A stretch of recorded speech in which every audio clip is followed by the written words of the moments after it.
আমার নবীজি সাহাবে কেরামকে নিয়ে মসজিদ নববীর ভিতরে একদিন আলোচনা করছেন। এমন সময় হুসাইন রাদিয়াল্লাহু তাআলা আনহু নবীর সঙ্গে দেখা করার জন্য দরজার কাছে গিয়ে দাঁড়ায় আছেন।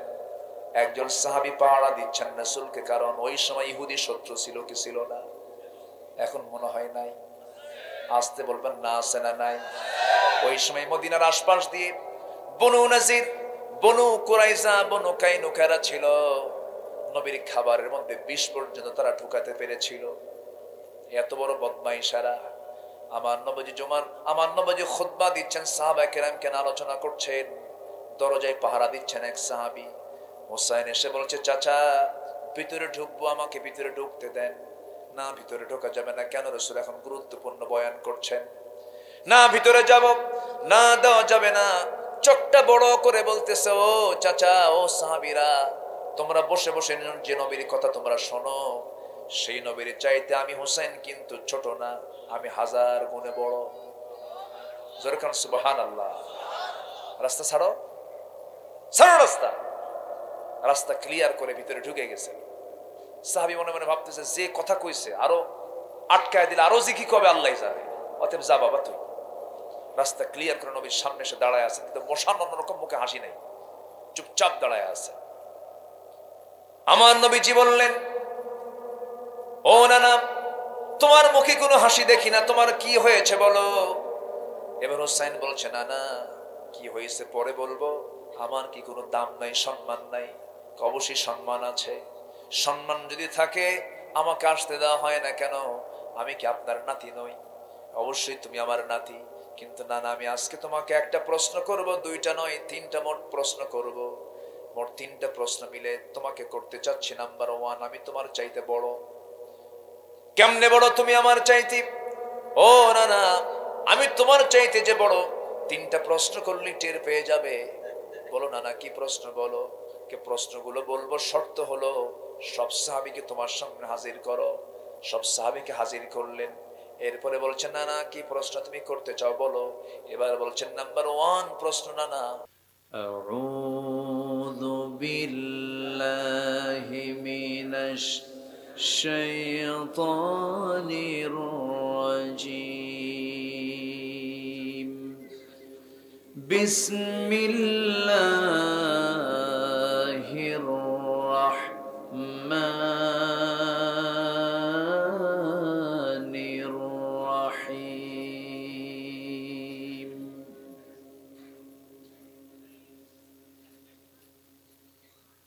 বালা মান কাসাবা সাইয়্যাতান ওয়া আহাতাত বিহি খাতিআতুহু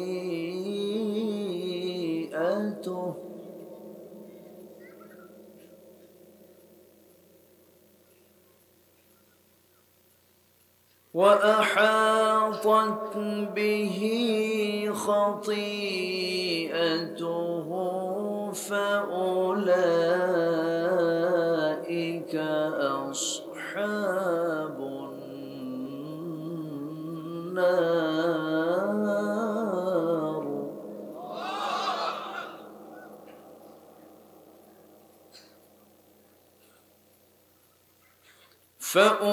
فأولئك أصحاب النار هم فيها خالدون.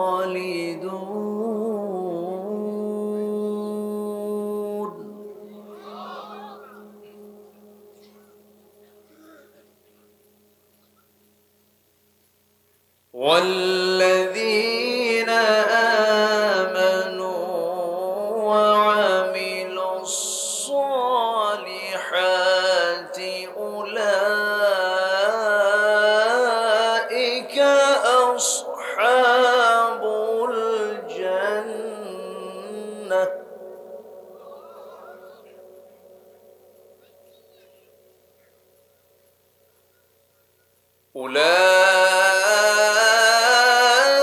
أولئك أصحاب الجنة هم فيها خالدون.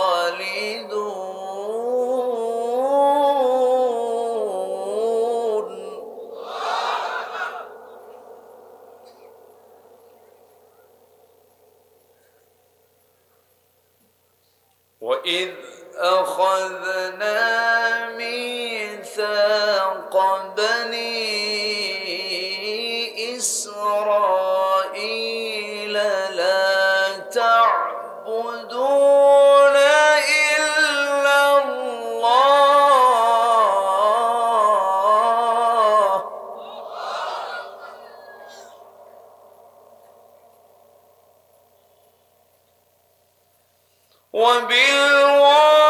وبالوالدين إحسانا وذي القربى واليتامى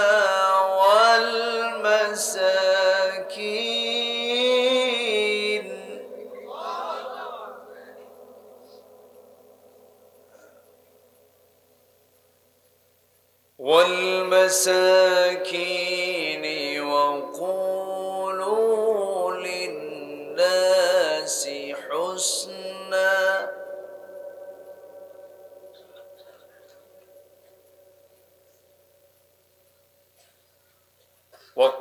وقولوا للناس حسنا وأقيموا الصلاة وآتوا الزكاة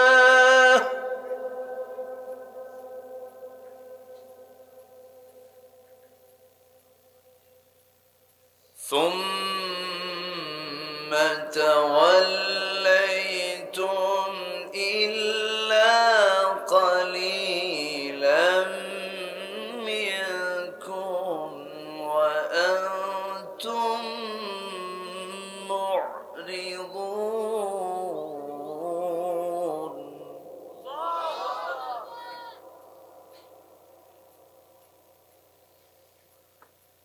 الله أكبر بسم الله الرحمن الرحيم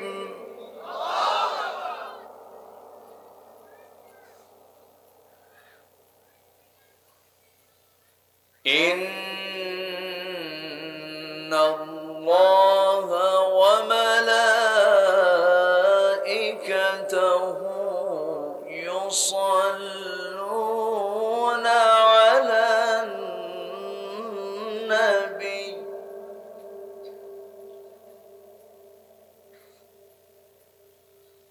يا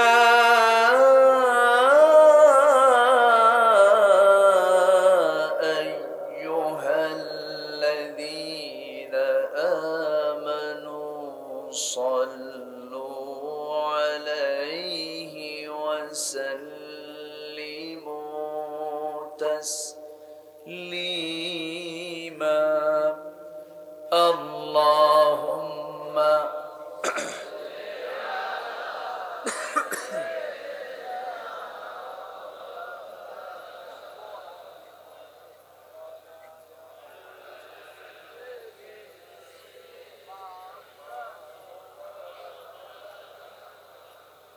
সবাই বলুন بلغ العلا بكماله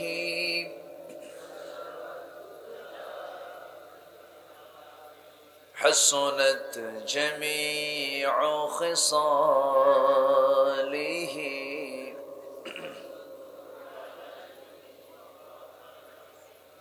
سراج الملة تمهي فخر دو عالم دلبار مولاه شريف الأنبياء نسخا كل أديان دغره بلغ العلا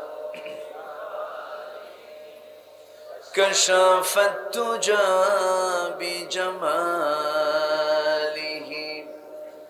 حسنت جميع خصاله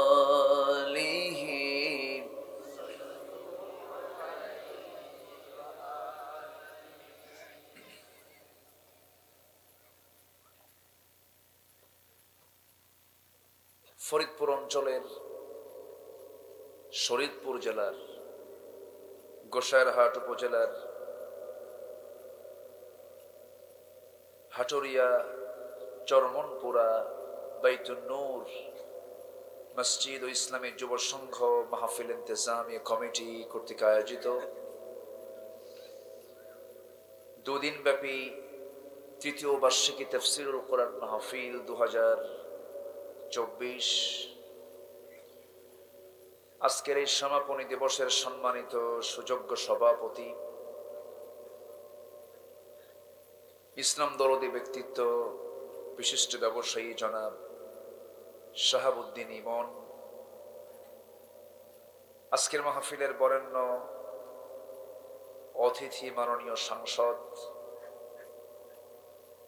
আজকের এই প্রোগ্রামের বরেণ্য মেহমান জিয়াউর রহমান আহাদ মিয়া সাহেব, কথা বলেছেন উস্তাজুল আসাতিজা, নন্দিত আলেমে দ্বীন, এক্স ভাইস প্রিন্সিপাল মাওলানা আব্দুল বাতেন শরীয়তপুরী, কথা বলেছেন নন্দিত ওয়াইজ এম আব্দুল্লাহ আন-নাঈম, উপস্থিত হাজারাত উলামায়ে কেরাম, ফদলায়ে ইজাম, সুশীল সমাজ, জাতির শ্রেষ্ঠ সন্তান, শিক্ষক মণ্ডলী। আজকের মাহফিলের প্রধান আকর্ষণ যাদেরকে নিয়ে আজকের এই সাজানো গোছানো বর্ণাঢ্য আয়োজন, তাওহীদের পতাকাবাহী, কালেমার ঝান্ডাবাহী, দ্বীন ইসলামের নরসারদুল বীর মুজাহিদ, প্রাণ প্রিয় সম্মানিত দ্বীনি ভাইরা, আড়ালে বসে আছেন শ্রদ্ধেয়া সম্মানিতা মা বোনেরা।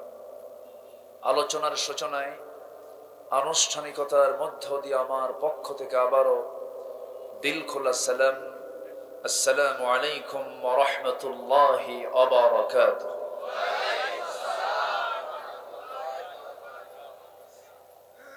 সালামের জবাব একটু ভিজা ভিজা মনে হলো। আসসালামু আলাইকুম ওয়া রাহমাতুল্লাহি ওয়া বারাকাতুহু। সবাই কেমন আছেন?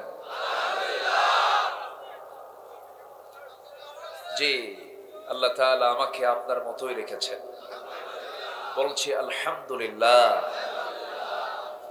এই এলাকার মানুষ কি মাহফিলে এরকম বেশি রাত করে আসে? এখনো তো আসতেছে মানুষ। মানুষ তো ছিল অর্ধেক, কিন্তু কেমনে ভরে গেল বুঝলাম না। এলাকায় কি এরকম করে শেষ রাতের দিকে লোকজন আসে? মাহফিল শুরু হয়েছে তো অনেক আগে। যাই হোক, আমাকে আপনাকে যিনি অসংখ্য লোকের মাঝ থেকে বাছাই করেছেন,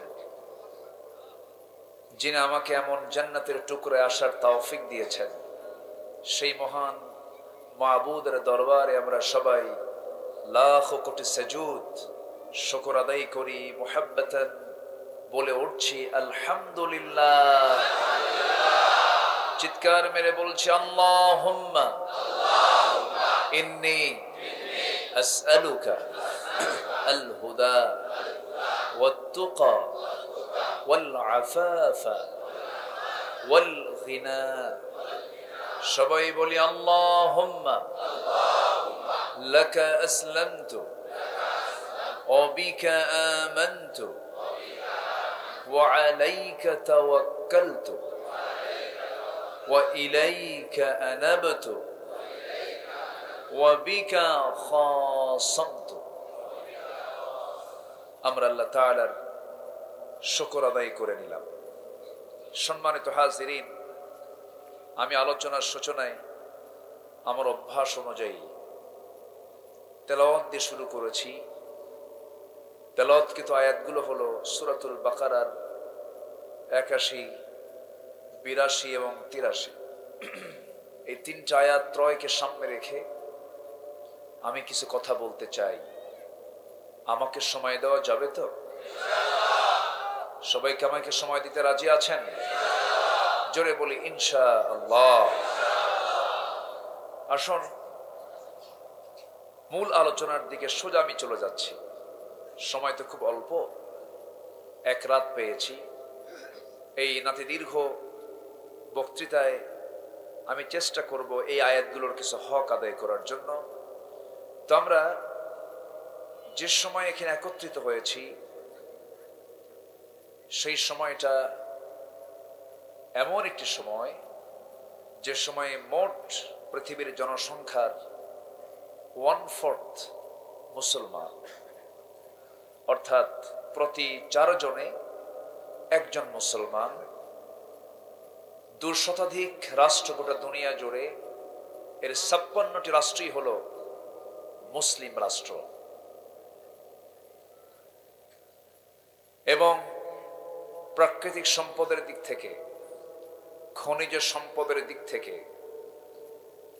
সম্পদের পরিমাণের দিক থেকে মুসলমানদের হাতেই রয়েছে একটি বিশাল অংশ জুড়ে সম্পত্তির বিশাল একটা স্তূপ আজকে মুসলমানদের নিয়ন্ত্রণে আছে। সম্মানিত হাজিরিন, বিশ্বের 10টি যদি শীর্ষ ধনী তালিকার দেশ যদি লিস্ট করা হয়, প্রথম স্থান সহ একাধিক মুসলিম রাষ্ট্র এই 10টি ধনীর তালিকায় আছে।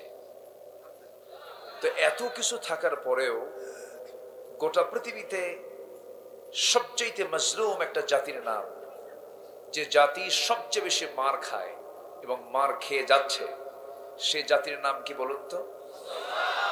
বলুন তো কি? মুসলমান। আজকে মুসলমান মরলে, মুসলমানকে মারলে, রক্তাক্ত করলে, যারা পৃথিবীর যারা এখন মোড়ল, যারা মাতব্বর, যারা, ওদের মুখ থেকে কোনো কথা বের হয় না। আর ইসরায়েলের যদি একটা কুত্তা মরে, কুকুরও যদি মরে, একদম সবার ঘুম হারাম হয়ে যায়। সম্মানিত ভাইয়েরা, মুসলমানদের রক্ত নিয়ে আজকে গোটা পৃথিবীতে হোলি খেলা হচ্ছে। এই সুযোগ যে ইহুদি খ্রিস্টান সহ ইসলাম বিরোধী শক্তি যে পাচ্ছে, এর মূল কারণ আমি যতটুকু ভাঙ্গা চূড়া আমি খতিয়ে দেখেছি, সেটার 1 নম্বর কারণ হলো মুসলমান তার স্বকীয়তা থেকে, মুসলমান তার নিজস্ব সংস্কৃতি, তেহজিব, তামাদ্দুন, নিজস্ব প্ল্যাটফর্ম থেকে মুসলমান ছিটকে পড়ার কারণেই আজকে মুসলমান গোটা পৃথিবী জুড়ে নির্যাতিত হচ্ছে। আরেকটি কারণ হলো আল কুফরু মিল্লাতু ওয়াহিদা। কুফরের শক্তি যদিও তারা এক হতে পেরেছে, আজকে তাওহীদের চেতনা যারা লালন করেন, তারা আজকে নির্দিষ্ট একটি প্ল্যাটফর্মে আসতে পারেননি। হাজারো ফেরকা, হাজারো দল, হাজারো মত, এর মধ্য দিয়ে মুসলমান গভীরভাবে নিমজ্জিত হয়ে আছে। ঠিক সেই সময় আমরা একত্রিত হয়েছি সেই জায়গায়, সেই জমিনে, যে জনপদ গোটা পৃথিবীর দ্বিতীয় বৃহত্তম মুসলিম জনপদ, যেখানে 4.5 লক্ষ মসজিদ, যেখানে হাজার হাজার মাদ্রাসা, যেখানে লক্ষ লক্ষ আলেম ওলামা, যেখানে অসংখ্য হাফেজ কোরআন, সেই জনপদ হলো এই বাংলাদেশের এই জনপদ। সম্মানিত হাজিরিন, আমি যদি বলি এই জনপদ একটি মুসলিম জনপদ, কোনো ভুল আছে? কিন্তু যদি বলি এটি ইসলামী জনপদ, বলা যাবে? আচ্ছা বলুন তো, আমরা কোন সমাজে বসবাস করছি? মুসলিম সমাজ না অমুসলিম সমাজ? আচ্ছা, মুসলিম সমাজ আমরা ঠিক আছি, কিন্তু আজকের সমাজকে কি ইসলামী সমাজ বলা যায়? ভালো করে বলবেন, কিন্তু ইসলামী সমাজকে বলা যায়? কেন? কেন বলা যাবে না? আচ্ছা আচ্ছা, গোসার হাটিতে কোনো সুদ টুদ নাই না? সুদ আছে? তাহলে মুসলিম সমাজের, ইসলামী সমাজের একটা গুরুত্বপূর্ণ বৈশিষ্ট্য হলো সুদ থাকা, নাকি? না সুদ না থাকা? না থাকা। আচ্ছা, মদের বোতল তো শরীয়তপুর জেলার কোথাও খুঁজে পাওয়া যায় না, আছে? তাহলে মদের বোতল বিক্রি করা, মদের ফ্যাক্টরি থাকা, মদ বিক্রি করা, মদ কেনা বেচা, এগুলো সব ইসলামের সমাজের বৈশিষ্ট্য? হ্যাঁ, আচ্ছা। পতিতাবৃত্তি, পতিতার কাজ যারা করেন তারা কি দেশের প্রচলিত আইন বহির্ভূত কোনো কাজ করেন না? তাদের নিজস্ব লাইসেন্স আছে না নাই? আচ্ছা। আপনি তাকে দিয়ে বলবেন তুমি অবৈধ কাজ করছো, সে বলবে নো, ইটস মাই রেজিস্ট্রেশন, আমি একজন লিগ্যাল সেক্স ওয়ার্কার। সে বলে ফেলছে আমি তো ইল্লিগাল না, অথচ সে পতিতা, সে বলতেছে কি লিগ্যাল, বৈধ। তাহলে ইসলামী সমাজের বৈশিষ্ট্য কি একজন যৌন কর্মী তার বৈধতার প্রমাণ করা? প্রমাণ করা। তাহলে যে সমাজে সুদ অ্যাভেলেবল, যে সমাজে মদ অ্যাভেলেবল, যেই সমাজে পতিতাবৃত্তি তার বৈধতা নিয়ে বুক উঁচু করে রাস্তায় চলাফেরা করে, এটা কি ইসলামী সমাজের কোনো বৈশিষ্ট্য হতে পারে? আসতে বলবেন না পারে? পারে না। কোরআন এগুলোকে হালাল করেছেন না হারাম করেছেন? হারাম করেছে। তাহলে আমরা যদি এগুলোকে লালন করি তাহলে আমরা কি সুখী হতে পারবো? সুখী কি আছি আমরা? মানে সুখী আছি আমরা? সুখী হতো নাই। আমার বন্ধুগণ, আল্লাহি, আল্লাহর কসম করে বলি, আমি কোন একটা মহলকে সন্তুষ্ট করার জন্য কথা বলতে আসিনি, আবার কাউকে গালি দেবার জন্য আসি নাই। কিছু হক কথা কারো গায়ে লেগে যেতে পারে, দয়া করে কেউ মনক্ষুণ্ণ হবেন না।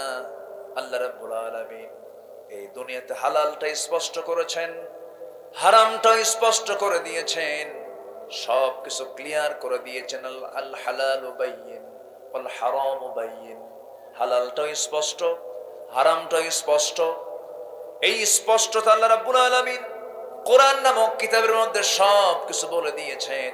কোনটা হালাল, কোনটা হারাম, কোনটা ন্যায়, কোনটা অন্যায়, কোনটা বৈধ, কোনটা অবৈধ, কোনটা লেজিটিমেট, কোনটা প্রহিবিটেড, সবকিছু ক্লিয়ার করে দিয়ে বান্দাকে বলছেন, বান্দা এই কিতাবটা ভালো করে পড়ো, মানবা হালাল গুলো, জান্নাতের চাবি বুঝি নিবা তুমি আমি আল্লাহর কাছ থেকে। জোরে কোন সুবহানাল্লাহ।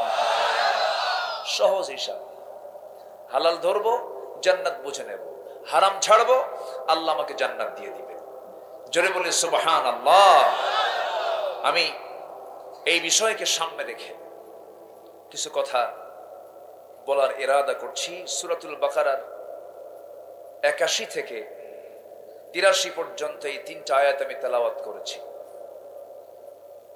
সূরাতুল বাকারা, সূরাতুল বাকারা, বাকারা মানে হলো গাভী। বাকারা মানে কি বলেন? গাভী। সবার বাড়িতে গাভী আছে না? ম্যাক্সিমাম আছে।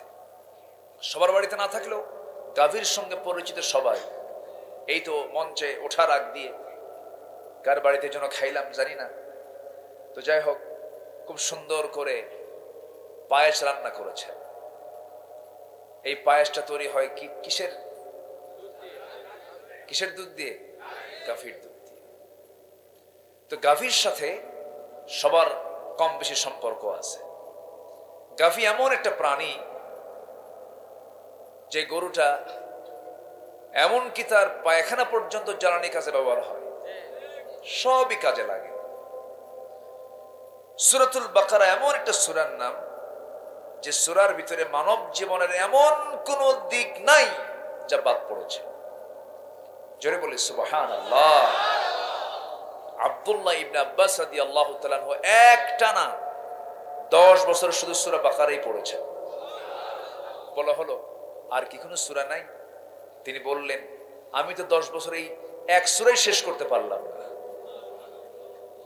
আর আমার দেশের কিছু মানে কোরআন খতমকারী কিছু লোক আছে, সামনে তো রমজান আসতেছে, কিছু বুড়া চাচা মসজিদের বারান্দায় গিয়ে গল্প করে, তুমি জানো আমার ছেলে বউ 1 খতম, আমার মেজো বউ 2 খতম, আমার বউ 3 খতম, আর আমি তো নিজেই খতম। কথা বলেন না?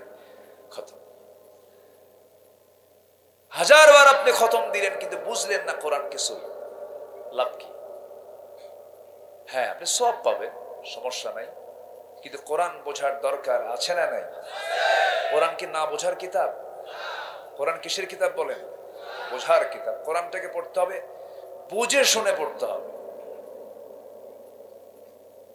আল্লাহ রাব্বুল আলামিন বলেন, আফালা ইয়াতাদাব্বারুনাল কুরআন আম আলা কুলুবিন আকফালুহা। মানুষের কি হলো, কোরআনটাকে নিয়ে গবেষণা করে না। আমি এর মধ্যে সব কিছু দিয়ে দিয়েছি বান্দা, কোরআন নামক কিতাবের মধ্যে সব তথ্য আমি দিয়েছি। সূরা বাকারা শুরু হয়েছে চ্যালেঞ্জ দিয়া, শেষ হয়েছে দোয়া দিয়া। শুরু হলো যালিকাল কিতাবু লা রাইবা ফীহি হুদাল লিল মুত্তাকিন। শেষ হয়েছে হলো রব্বানা ওয়ালা তুহাম্মিলনা মা লা তাকাতা লানা বিহি ওয়া'ফু আন্না ওয়াগফির লানা ওয়ারহামনা আনতা মাওলানা ফানসুরনা আলাল কওমিল কাফিরিন। জোরে বলুন আল্লাহু আকবার। আমার বন্ধুগণ, সূরাতুল বাকারার আয়াত সংখ্যা হলো 286। 286টা আয়াত সম্বলিত সর্ববৃহৎ সূরা হলো সূরাতুল বাকারা। আপনি যদি সূরাতুল বাকারার 286 আয়াতকে যদি এর অর্ধেক যদি খুঁজতে যান, 286 অর্ধেক হলো 143। আল্লাহ তাআলা এই আয়াতে 143 নম্বর আয়াতে আল্লাহ তাআলা কি সেট করেছেন দেখেন। কোরআন জাল্লার কিতাব, কোরআন জাল্লা নাজিল করেছেন। তো একটা এক্সাম্পল দিয়ে আমি মূল আলোচনার দিকে আস্তে আস্তে চলে যাব। 243 অর্ধেক কত? না, 286 অর্ধেক কত? 143। 143 নম্বর আয়াতে আল্লাহ তাআলা এমন একটা কথা সেট করেছেন যার সাথে সেটিংটাও মিলে যায়। ঠিক মাঝখানের আয়াত এটা, এই সূরার মাঝখানের আয়াত 143। আল্লাহ রাব্বুল আলামিন কি বলেন? ওয়াকাযালিকা জাআলনাকুম উম্মাতান ওয়াসাতান লিতাকুনু শুহাদাআ আলান নাস ওয়া ইয়াকুনার রাসূলু আলাইকুম শাহীদা। জোরে বলুন আল্লাহু আকবার। এমনই করে আমি তোমাদের কি মধ্যম জাতি করে দুনিয়াতে পাঠিয়ে দিয়েছি। এই যে মধ্যম জাতি করে আল্লাহ তাআলা আমাকে আপনাকে পাঠালেন, আমাদের পরিচয় হলো মধ্যম জাতি। আয়াতটাও সেট করেছেন শেষে, প্রথমে না মধ্যে? মধ্যে। এরকম করে আমি যদি সংখ্যা তথ্য মিলাতে যাই, ঘন্টার পর ঘন্টা বলা যাবে। সংখ্যার সঙ্গে আল্লাহ তাআলা বিশাল একটা সমন্বয় ঘটিয়েছেন এই কালামের, যা পৃথিবীর কোন মানুষের পক্ষে এমন করে রচনা করা সম্ভব হতে পারে। কোরআন এমন কিছু আগাম তথ্য দিয়েছে। আমরা তো বলি বিজ্ঞান প্রমাণ করছে, এগুলো ভুয়া কথা। বিজ্ঞান কখনো প্রমাণ করে না। বিজ্ঞান কিয়ামত পর্যন্ত কোরআন থেকে ধার করবে। যেরকম সুবহানাল্লাহ। পৃথিবীর সকল জ্ঞানের মূল উৎস কি? সব জ্ঞানের মূল উৎস হলো কোরআন। সূর্যের নিজস্ব আলো আছে, চাঁদের নিজস্ব আলো নেই। আমরা বিজ্ঞানে পড়েছি, কিন্তু এটা তো বিজ্ঞান আবিষ্কার করেনি। বিজ্ঞান তো হালে বলল। ১৫০০ বছর আগে সূরা ফুরকানে আল্লাহ তাআলা তা বলে দিয়েছেন। আল্লাহ রাব্বুল আলামিন বলেন, তাবারাকাল্লাযী জাআলা ফিস সামাই বুরুজান ওয়া জাআলা ফিহা সিরাজান ওয়া কমারান মুনীরা। অতি বরকতময় সেই মহান প্রভু, যিনি আকাশে অসংখ্য বুরুজ তিনি সেখানে সেট করেছেন এবং রেখে দিয়েছেন প্রদীপ্ত সূর্য এবং আলোকিত চাঁদ। জোরে কোন সুবহানাল্লাহ। অর্থাৎ চাঁদের নিজস্ব আলো নেই, এটা প্রমাণ পেলাম আমরা কোরআন থেকে, যে যুগে কোনো সৌরজগতের এরকম কোনো গবেষণাই ছিল না। যাই হোক, আমার সাবজেক্ট আজকে ওই দিক নয়। আমি যেখান থেকে তেলাওয়াত করেছি আল্লাহ তাআলা 81 নম্বর আয়াতে আল্লাহ তাআলা বলছেন, বান্দা তুমি যদি পাপ কামাই করো, পাপ কামাই করে না আজকে, নেক বেশি কামাই করে না পাপ বেশি কামাই করে? গুনাহ। আমার কথা কি বোঝা যায়? কারো কোনো কষ্ট নাই তো? বলি আলহামদুলিল্লাহ। এমন একটা জেলা, যে জেলার নামই হলো শরিয়াত। বেশরিয়ত কোনো কাজ এলাকায় হয় না, যদি হয় তাহলে বেশরিয়ত হয়ে গেল, নাম হয়ে যাবে কি বেশরিয়তপুর। তাহলে এই জেলার নাম রক্ষা করার দরকার আমাদের আছে না নাই বলেন? শরীয়তপুরের মানুষ যদি শরীয়ত বিরোধী কোনো কাজ করে তাহলে কি হবে? বেশরিয়ত হয়ে গেল। খুব সুন্দর নাম। সম্মানিত ভাইয়েরা, ইসলামী সমাজের বৈশিষ্ট্য হলো 1 নাম্বার, যে সমাজে ভালো কাজ করাটা খুব সহজ হবে আর খারাপ কাজ করাটা খুব কঠিন হয়ে দাঁড়াবে। কিন্তু আজকের সমাজে ভালো কাজ করা সহজ না খারাপ কাজ করা সহজ? খারাপ কাজ করা সহজ, ভালো কাজ করা কঠিন। বোরকা পরলে সন্দেহ করে, দেখো তো কোনো কিছু গ্রুপ ট্রুপ আছে কিনা। সম্মানিত ভাইয়েরা, ওরা যে বিজনেস গুলো করে, ধরেন গোটা পৃথিবীতে এখন কিছু বিজনেস আছে, একটু মাথায় একটু গুরুত্ব সহকারে একটু মাথায় নেন। পৃথিবীতে বিশ্ব বাণিজ্যের বাজারে, বিশ্ব বাণিজ্যে মনে করেন মদের কারবার তো নাই নাকি? মদ আছে না নাই? বিশ্বব্যাপী মাদক ব্যবসার মূল্য হলো বার্ষিক প্রায় $321 বিলিয়ন। নাউজুবিল্লাহ বলবেন না? মদের ব্যবসা বিশ্বব্যাপী প্রায় $1600 বিলিয়ন। আচ্ছা, এরপর অবৈধ অস্ত্র ব্যবসা, এটা প্রায় $100 বিলিয়ন। পতিতার ব্যবসা বিশ্ব বাণিজ্যে প্রায় বছরে $400 বিলিয়ন। জুয়া তো আছে, জুয়া, ক্যাসিনো সম্রাট আছে না, এগুলো আছে না? আচ্ছা, জুয়া, এটা বছরে বিশ্বব্যাপী প্রায় $100 বিলিয়ন। এরপর সোনা কারবারি আছে, কম্পিউটার গেমস, এটাও কিন্তু একটা অবৈধ কারবার। ফ্রি ফায়ার, পাবজি, এগুলোর পিছনে বছরে $54 বিলিয়ন। $54 বিলিয়ন।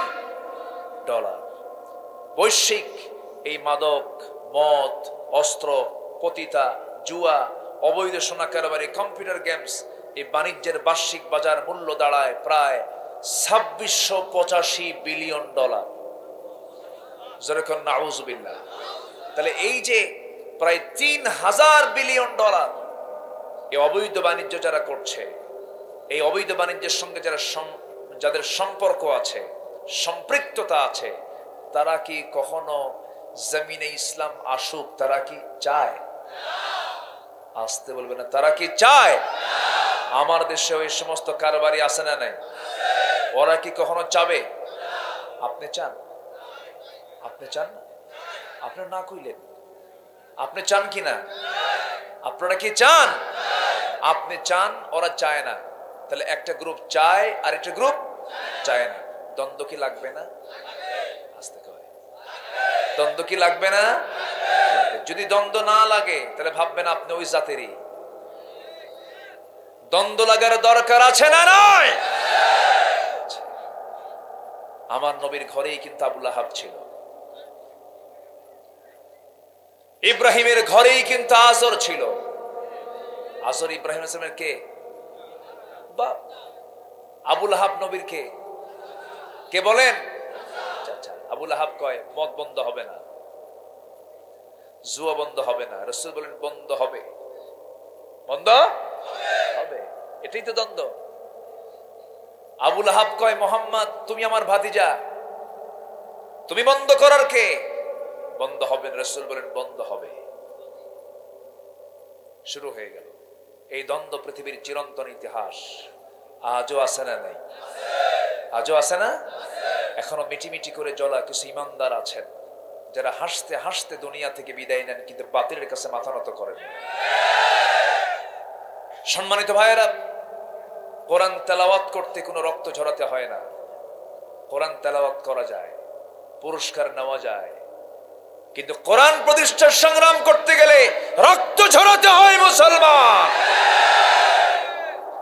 এত সস্তা জান্নাত নয়। একটা দেশকে স্বাধীনের জন্য যদি লক্ষ লক্ষ জীবন দিতে হয়, ইসলামকে বিজয়ী করার জন্য আমাদের অবশ্যই ত্যাগ স্বীকার করার দরকার আছে না নাই? আসতে বলবেন না, আছে না নাই? একটু কান লাগান। এই পাপ আমরা যা দেখছি এটা কখনো ওয়াজে বন্ধ হবে না। ওয়াজে মদের দোকান বন্ধ হয় না। ওয়াজে মদের দোকান বন্ধ হয়? আচ্ছা, এই দেশে কি ওয়াজ কম হয়? আস্তে ওয়াজ কি কম হয়? আচ্ছা, ওয়াজ কি কমছে না বাড়ছে? মদের বোতল, তাহলে কি হলো? হ্যাঁ, কি কথা কি বুঝতেছেন?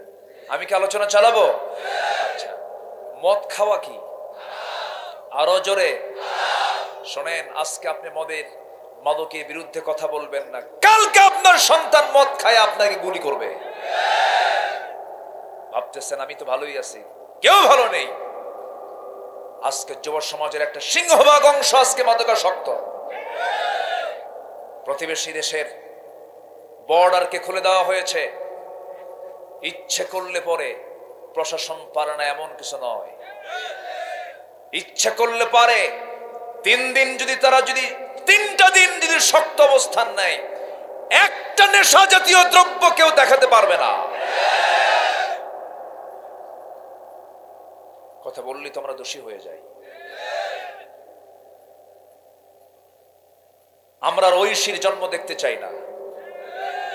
এক ঐশী ইয়াবার টাকা না পেয়ে বাবা পুলিশ ইন্সপেক্টর সহ মাকে সহ এক রাতে জবা করেছে। আমরা এগুলোর পুনরাবৃত্তি দেখতে চাই না। সকল প্রকার মাদককে বন্ধ করার দরকার আছে না নাই? আছে না নাই? কিন্তু চুয়াডাঙ্গায় আছে হলো মদের ফ্যাক্টরি, কেরিওয়ান কম। বিগত কয়েক বছরে বেশ কয়েক কোটি টাকা লাভ হয়েছে, আলহামদুলিল্লাহ। কি করবেন আপনি? আমার বন্ধুগণ, বিড়াল পড়ে মারা গেছেন কূপের ভিতরে। মরা বিড়াল কূপের মধ্যে পড়ে আছে। কূপের পানি আপনি খেতে পারবেন না যতক্ষণ না কূপের পানি পরিষ্কার না হবে। আপনি পরিষ্কার করতে নিয়ে যদি আগে মরা বিড়ালটা না তুলে যদি ওই কূপের সমস্ত পানিও যদি তুলে নেন, কূপের পানি কি পরিষ্কার হবে নাকি? আগে তুলতে হবে কি? মরা বিড়াল। আগে মরা বিড়ালটা তোলার পরে 100 বালতি হোক 200 বালতি হোক, গন্ধ যখন চলে যাবে তখন আপনার কূপের পানিটা পাক হয়ে গেল। ঠিক তেমনি সমাজের মধ্যে কিছু মরা বিড়াল রূপী কিছু পাপ আছে। সেই মরা বিড়াল রূপী কিছু পাপ গুলোকে সমাজ থেকে আগে উৎখাত করতে হবে। জিনার কারবার রাখা যাবে না, সুদের কারবার রাখা যাবে না, জুয়ার কারবার রাখা যাবে না। এগুলোকে বন্ধ করে দিতে হবে। বন্ধ করার জন্য ওয়াজ করে বন্ধ হবে না, এগুলো বন্ধ করার জন্য আমার নবীর পন্থায় আইন করে বন্ধ করতে হবে। মুসলমান কষ্ট পাচ্ছেন? কোরআন কি কোনো দলের? কোরআন কার? কার দল? কোরআন যা বলবে কোনো আপিল এখানে করা যাবে না। আপিল করলে আপনার ঈমান গেছে। যদি বলেন আপনি এগুলো ওয়াজ করেন না, তাহলে আমি বলবো যে আপনি এগুলো আয়াত বাদ দেন কোরআন থেকে। ক্ষমতা আছে কারো? আমার রাসূল বলেছেন, আল খামরু উম্মুল খাবাইস, মদ হলো সমস্ত পাপের মা। সমস্ত পাপের মা কি? সমস্ত পাপের মূল হচ্ছে মদ। সমস্ত পাপকে মদ টেনে আনে। আপনি হজ করতে যাবেন, আপনি ঢাকা শাহজালাল এয়ারপোর্টের মধ্যে ঢুকবেন, সেখানে এত সুন্দর এসি, শীতাতপ নিয়ন্ত্রিত কিছু দোকান সামনে সাজানো, কিছু কাঁচের বোতল দেখা যাবে। কি সুন্দর কাঁচের বোতল দেখা যায়, মনে হয় সারাবান তাহুরা। কি সারাবান তাহুরা? কিন্তু ওটা কি সারাবান তাহুরা? মদের বোতল সাজায় রেখেছি। মদ আছে যেখানে, জেনা আছে সেখানে, মদ আছে যেখানে, খুন আছে সেখানে, মদ আছে যেখানে, হুঁশ নাই সেখানে। যে মদ খাবে সে তার নিজের বউ কোনটা মেয়ে কোনটা চিহ্নিত করতে পারে না। মস্তিষ্ক বিকৃত হয়ে যায়। এক মদারু মদ খায়া রাত ৩টার দিকে বাড়ির সামনে গিয়ে দাঁড়ায় আছে, দরজায় ডাকতেছে, দরজা খোল। বউ তো টের পাইছে রাত ৩টার দিকে আসা মানে আমার স্বামী খাইছে কিছু, কারণ বউ তো জানে আমার স্বামী কয় নাম্বার। স্বামীর খবর বইয়ের কাছে, বইয়ের খবর স্বামীর কাছে। এই জন্য হুন্না লিবাসুল লাকুম ওয়া আনতুম লিবাসুল লাহুন্না। সার্টিফিকেট কারো কাছ থেকে নেওয়া যাবে না, সার্টিফিকেট নিতে হবে নিজের পরিবারের কাছ থেকে। যে স্ত্রী বলবে আমার স্বামী ভালো, আল্লাহ বলবেন ওই বান্দা আমার ভালো। যে স্বামী বলবে আমার বউটা ভালো, আল্লাহ বলবেন ওই বান্দিটা আমার ভালো। কারণ বউ জানে আমার স্বামী কয়টা মদের বোতল খায় দিনে, বউ জানে আমার স্বামী কত নাম্বার লুচ্চা। এটা বউয়ের কাছে রিপোর্ট থাকে। মন খারাপ করতেছেন নাকি? আমার রাসূল বলেছেন আমি আমার বউয়ের কাছে ভালো ছিল, ভালো আছি, বলি আলহামদুলিল্লাহ। বউয়ের কাছে ভালো থাকা কিন্তু বিশাল বড় যোগ্যতা। মানুষের কাছে ভালো থাকা যায়, দেখেন না, একদম পিসাব মনে হয় এখনই আসমান থেকে নাজিল হয়েছে ফেরেশতা, কিন্তু ওর ক্ষিপ্রতা, ওর রাগ, ওর মেজাজ, ওর আচরণ, ওর মোটিভ, ওর সবকিছু বোঝে। সবচেয়ে কে বোঝে? রাত ৩টার দিকে দরজার কাছে সে ডাকতেছে, এই দরজা খোলো। বউ তো ভাবতেছে স্বামী আমার খেয়ে আসছে, একা আসতে সাহস পাচ্ছে না। ছেলে একটা বড়, তাকে ডাক দিয়ে বলে, আব্বা এদিকে আসো তো, তোমার আব্বা আসছে। দরজা খুলি কেমনে, ভয়ে সাহস পাচ্ছি না। বাবা চলো সাথে, তুমি একটু দাঁড়াও। দরজা খোলা মাত্রই লাল টকটক চোখ, বইয়ের দিকে তাকায় বলে, আম্মা আসসালামু আলাইকুম। কথা বলছেন, হুঁশ তো নাই। বউ কয়, হাই রে আমার পোড়া কপাল, তোমার কি একটু লজ্জা হলো না? তুমি কাকে কি বলে ডাকো? যুবক ছেলের সামনে দাঁড়ানো, তোমার কি একটু হুঁশ নাই? ছেলের দিকে তাকায় বলে, দুলা ভাই আসসালামু আলাইকুম। বুঝেন নাই? নেশার তো ফলাফল এটাই, এটাই তো নেশার ফলাফল। মদের বোতল কারা নিয়ে থাকে? নাইট ক্লাব গুলোতে কারা যায়? বোর্ড ঘাটে কারা যায়? নাইট ক্লাবে গোটা রাত মদের বোতল খায়া খায়া নাচানাচি কারা করে? সম্মানিত ভাইয়েরা, কার হাতে নেতৃত্ব রাখছেন আপনি? এটার জবাব দিতে হবে একদিন। কার সামনে? কার সামনে? আল্লাহর সামনে। নামাজ নাই, মদের বোতল নিয়ে পড়ে থাকে, আছে না? আসতে বলবেন না, আছে না? নাই। মদ সমস্ত পাপকে টেনে আনে। ছোট্ট একটা ঘটনা মনে পড়ল। কোন এক আল্লাহওয়ালার বসবাস ছিল কোন একটা নগরে। সেই নগরে বসবাস ছিল একজন খারাপ নারীর, পতিতা নারী। সেই পতিতা নারী মনে মনে চিন্তা করলো, সারা জীবন বহু পুরুষের জীবন যৌবন নষ্ট করে ফেলেছি, আজকে আমি আল্লাহওয়ালাকে টার্গেট করব, যেমন করে হোক তাকে ধরে ফেলবো। ছলে বলে কৌশলে তাকে ঘরের মধ্যে তুলে নিয়ে বলতেছে, আমার পরিচয় আমি অমুক, তোমার সামনে আমি 3টা পথ খোলা রাখলাম। ও আল্লাহর ওলি, নাম্বার 1 হলো এই যে মদের বোতল, তোমাকে মদের বোতল থেকে মদ পান করতে হবে। এটাতে যদি তুমি রাজি না হও, আমার সঙ্গে তোমার জেনা করতে হবে। আমার সঙ্গে যদি জেনা না করতে চাও, ওই যে একটা শিশু বসে আছে, শিশুকে তোমার খুন করতে হবে। এই 3টার যে কোনো একটা তোমার করতেই হবে, নচেত এমন চিল্লান মারবো সব নগরের লোকগুলো সামনে হাজির হলে তোমার মান সম্মান সব লুণ্ঠিত হয়ে যাবে, শেষ হয়ে যাবে। আল্লাহওয়ালা মনে মনে চিন্তা করে, জিনার কাজ তো করাই যাবে না, ঈমান থাকবে না। খুনের তো কোনো প্রশ্নই নেই, করাই যাবে না। মদের বোতলের দিকে বারবার তাকায়া মনে মনে চিন্তা করে একটা ঢোক মেরে দেই, অন্তত বিপদ থেকে বাঁচি। কিন্তু মদের বোতল যে কত ভয়ঙ্কর, একটা টান যখন মেরে দিয়েছে, এক ঢোক যখন মেরে দিয়েছেন, মেরে দেওয়ার সঙ্গে সঙ্গেই মাতাল যখন মানুষ হয়ে যায়, জেনা তার জন্য সহজ হয়ে যায়, খুন তার জন্য সহজ হয়ে যায়। মাতাল হওয়ার সঙ্গে সঙ্গে, মদ্যপানের সঙ্গে সঙ্গে বাকি দুইটা কাজ, জেনাও হলো, খুনও হয়ে গেল। রাসূল বলেছেন সমস্ত পাপের মা হলো মদ, সমস্ত পাপের মা হলো মদ। আজকে দুঃখজনক হলো সত্য, আজকে মদের আইন আমার দেশে আছে না নাই? কোথায় যাবে?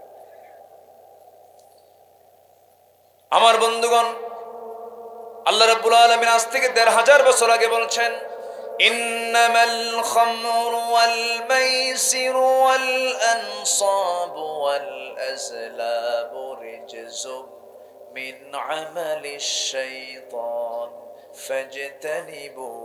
জোরে বলুন আল্লাহু আকবার। মদ, জুয়া, সমস্ত কাজগুলো হলো শয়তানের কাজ, এগুলো থেকে নিজেকে গুটিয়ে রাখো। মদের কারবারে যেও না, জুয়ার কারবারে যেও না।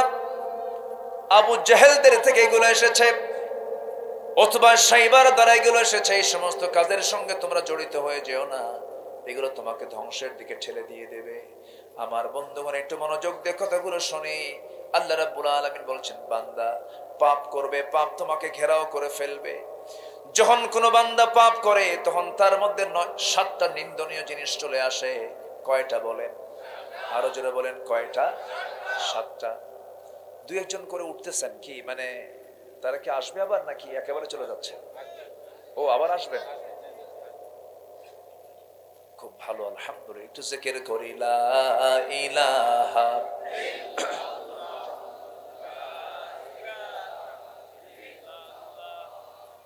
চিনি সালাম, চিনি সালাম।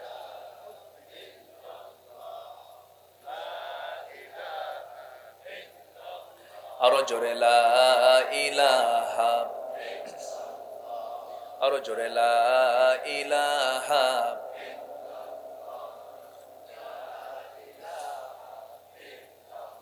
আরো জোরে লা ইলাহা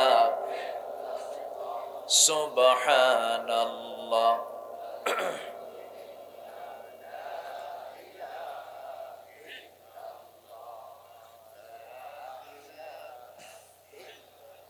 আরো জোরে লা ইলাহা, লা ইলাহা, আরো জোরে লা ইলাহা।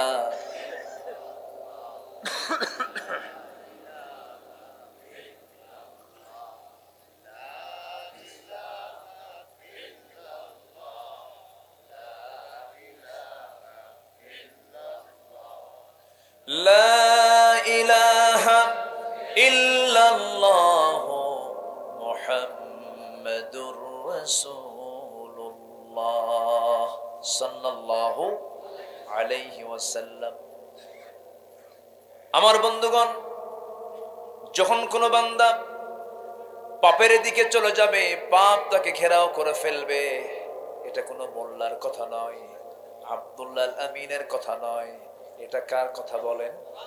আল্লাহর কথা। আল্লাহ বলছেন, বালা মান কাসাবা সাইয়্যাতাও ওয়া আহাতাত বিহি খাতিয়াতুহু। পাপ তুমি করবা, পাপ তোমাকে ঘেরাও করে ফেলবে। বিড়ি খাবে, লাঞ্চ নষ্ট হয়ে যাবে। বিড়ি খাবে, তার সিমটম তোমার চেহারায় ফুটে উঠবে। বিড়ি খায় মানুষ, সিমটম মাসে চলে যায় তার ঠোঁটে। আছে না নাই? বলেন, আছে না নাই? যখন কোনো বান্দা পাপ করে, পাপ তাকে ঘেরাও করে ফেলে। পাপের ফলে তার মধ্যে 7টা নিন্দনীয় জিনিস চলে আসে। নাম্বার 1 হলো সে নির্লজ্জ হয়ে যায়, বেহায়া হয়ে যায়। ইযা লাম তাস্তাহি ফাসনা মা শিতা।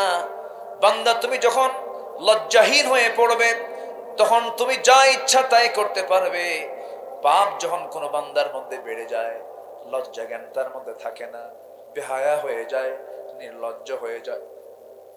নাম্বার 2 হলো চেহারার সৌন্দর্য নষ্ট হয়ে যাবে। পাপ করলে চেহারার সৌন্দর্য থাকে না।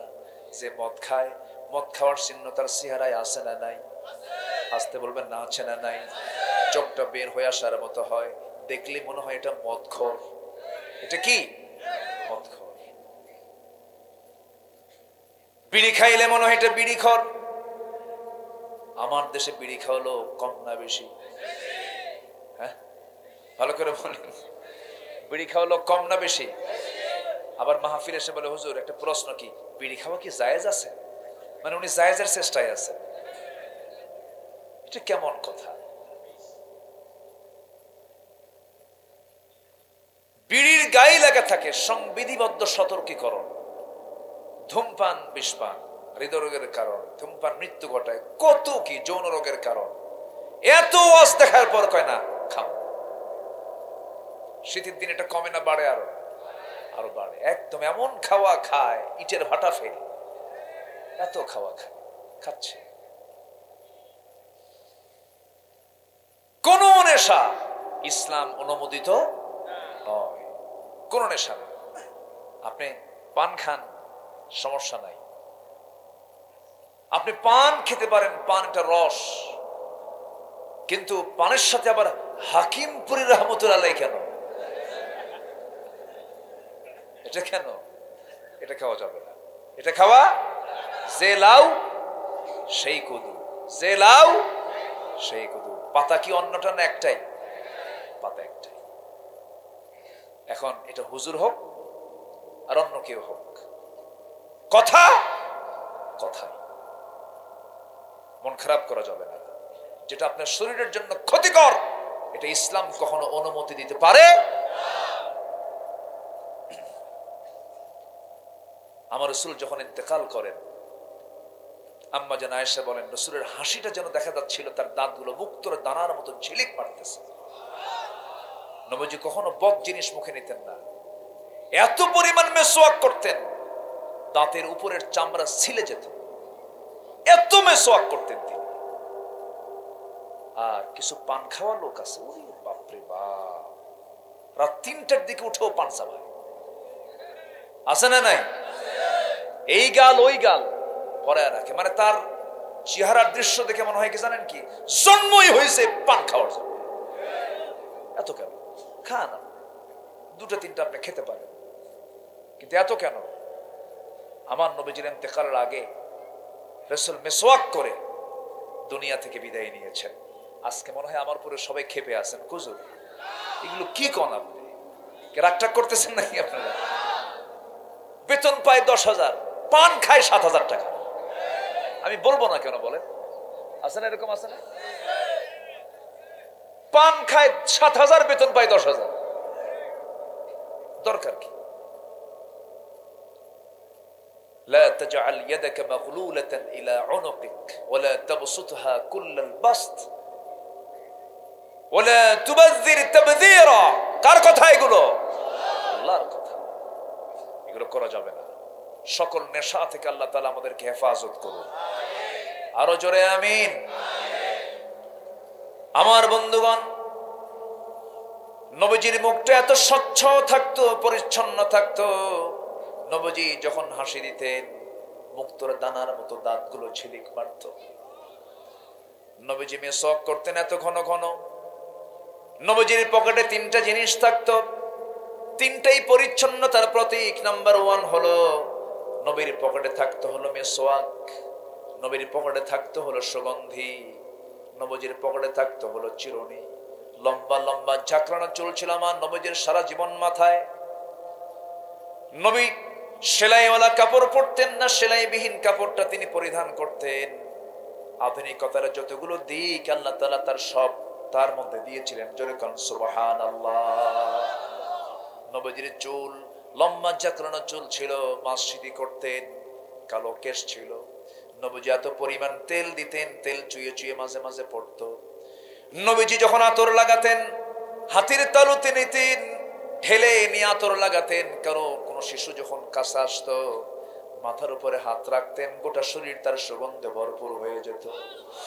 নবীজি যখন বাচ্চাদের সঙ্গে যখন চলে যেতেন বাচ্চারা টানাটানি করতো রাসূলকে নিয়ে। এক বাচ্চা বলতো, হুজুর আপনি আমার সঙ্গে খেলেন, আপনি আমার সঙ্গে খেলেন, আপনি আমার সঙ্গে খেলেন। জোরে কর সুবহানাল্লাহ। কি চরিত্র আমার নবীজির! শিশুর মধ্যে যেতেন, শিশুরা মারামারি রাখতো রাসূলকে নিয়ে। সেই নবীর আমরা উম্মত। আমাদের খাওয়া দাওয়া, ওঠা বসা, চলা ফেরা, কথা বার্তা সব হতে হবে নবীর আদর্শকে সামনে রেখে। ঠিক কিনা? নবীজি হাসতেন কেমনে, নবীজি কাঁদতেন কেমনে, নবীজি ঘুমাতেন কেমনে, নবীজি খেতেন কেমনে, সব কিছু হাদিসে নাই। আসতে বলবেন না, আছে না নাই? আমার নবীজি এত মিশুক ছিলেন, সবার সঙ্গে মিশে যেতেন। ঘরের মধ্যে ঢুকে বলতেন, আমার বউরা শোনো, রাতের আধারে যা কিছু করে সব তুমি মানুষের সামনে বলে দিবা তোমরা। সাহাবীরা দিনের বেলা আমি তোমাদের সঙ্গে যে আচরণটা করি কোনো কিছুই তোমরা আড়াল রাখবে না, সব তোমরা ওপেন করে দিবা। পৃথিবীতে একমাত্র আমার রাসূল ছাড়া কোনো মানুষ বলতে পারবে না এমন করে। আমার নবীজির ভিতর বাহির সব কিছু ওপেন ছিল, সব তিনি বলে দিতে বলেছেন। আমার বন্ধুগণ, সেই নবীকে আদর্শ হিসেবে মানতে হবে।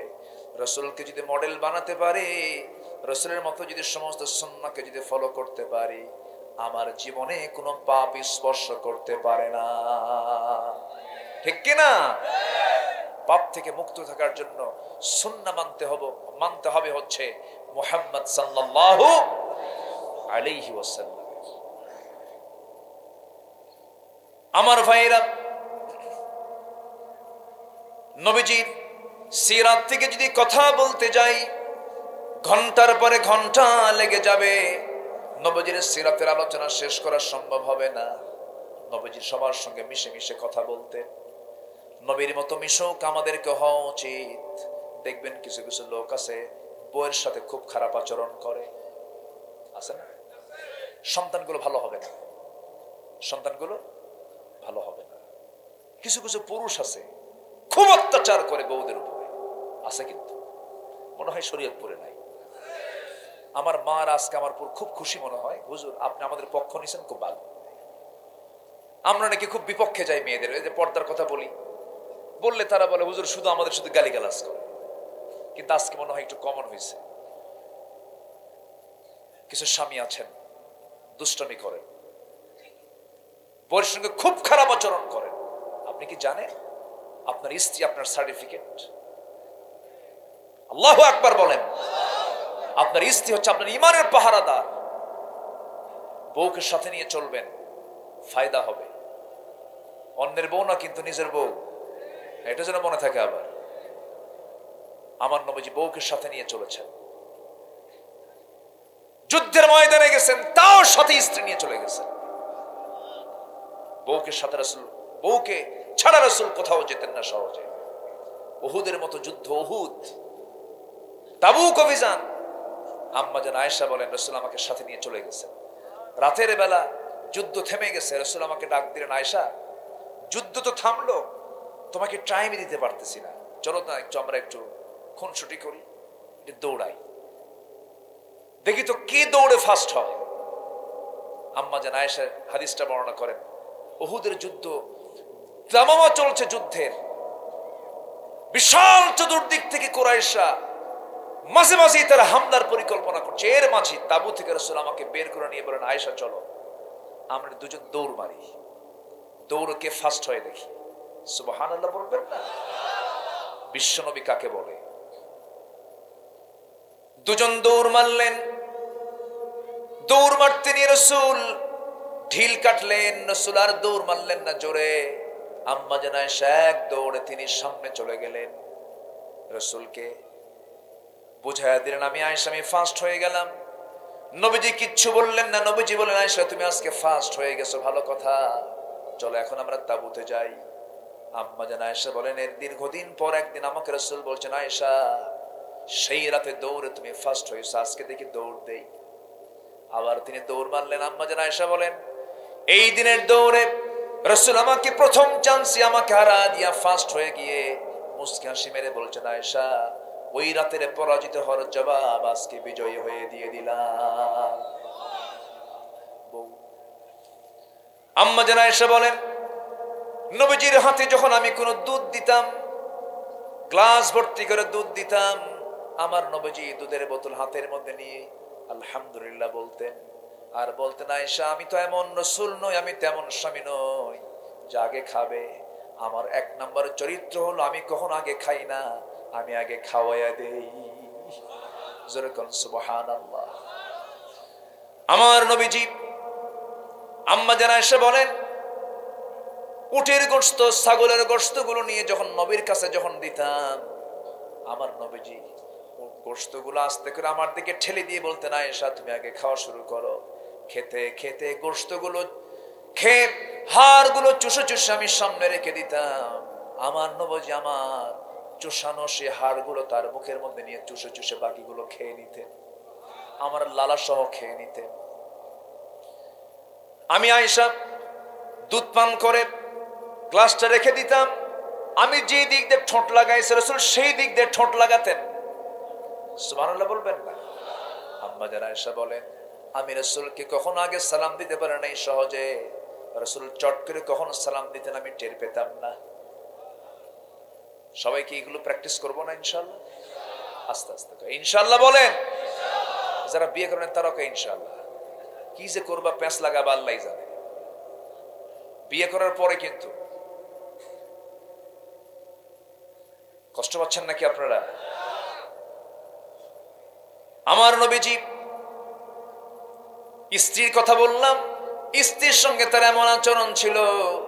আবার যখন ছোট ছোট বাচ্চাদের সঙ্গে কথা বলতেন, হোসেনকে বললেন, না না আমার সামনে যে এসে বসলো তুমি তাকে চিনো নাকি? না না মাঝে মাঝে আপনার সামনে আসতে দেখি, কিন্তু কেমন যেন মনে হয় কি সুন্দর পরিচ্ছন্ন মানুষ, চুলগুলো কত সুন্দর সাজানো গোছানো। সব সাহাবী আপনার কাছে আসে, কেউ খালি হাতে আসে না, কেউ না কেউ হাতের মধ্যে কেউ ফল নিয়ে আসে, খেজুর নিয়ে আসে, উটের দুধ নিয়ে আসে, গোশত নিয়ে আসে। আহলে সুফার সদস্যদের কিছু উপকার হয়। মাঝে মাঝে এই লোকটা আপনার কাছে আসে, খুব দ্রুতই চলে যায়। মতলব তেমন ভালো মনে হয় না। কেন, কি মনে হয়? একটু কৃপণ কৃপণ মনে হয়, কিছু নিয়ে আসে না। যখন কোনো মেহমান কোনো বাড়িতে যায়, ওই বাড়ির ছোট ছোট বাচ্চাগুলো মেহমানের কিসের দিকে ছায়া থাকে? কিসের দিকে ছায়া থাকে? হাতের দিকে কি নিয়ে আসছে।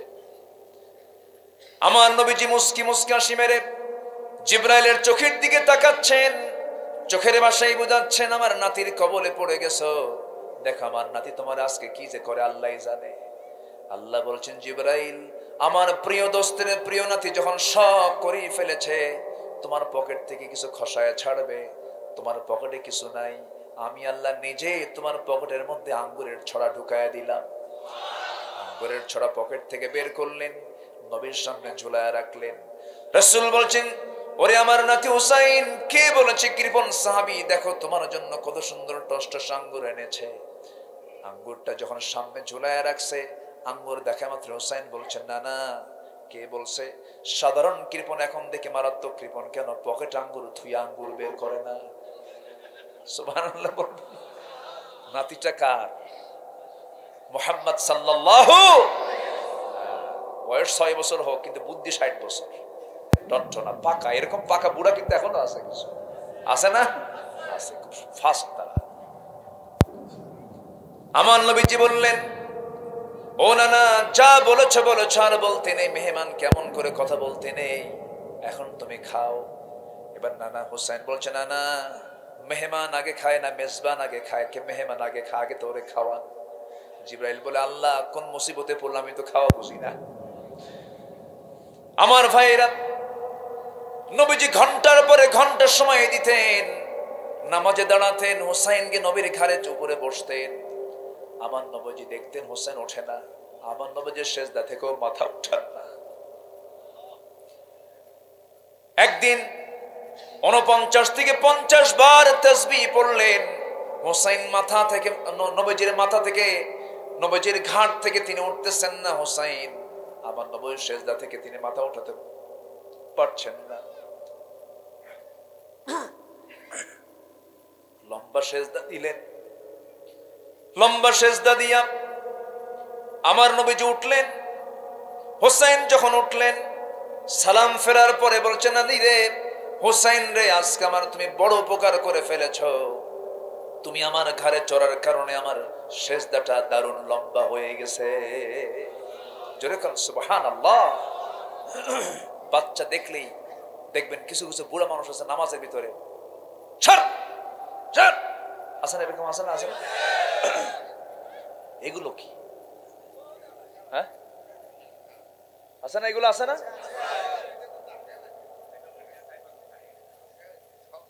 কিছু বুড়া নামে কিছু শিশুদের ডাকাত আছে, শিশুদের ডাকাত, ওগুলো ওরা তো আতঙ্কিত হয়ে যায়।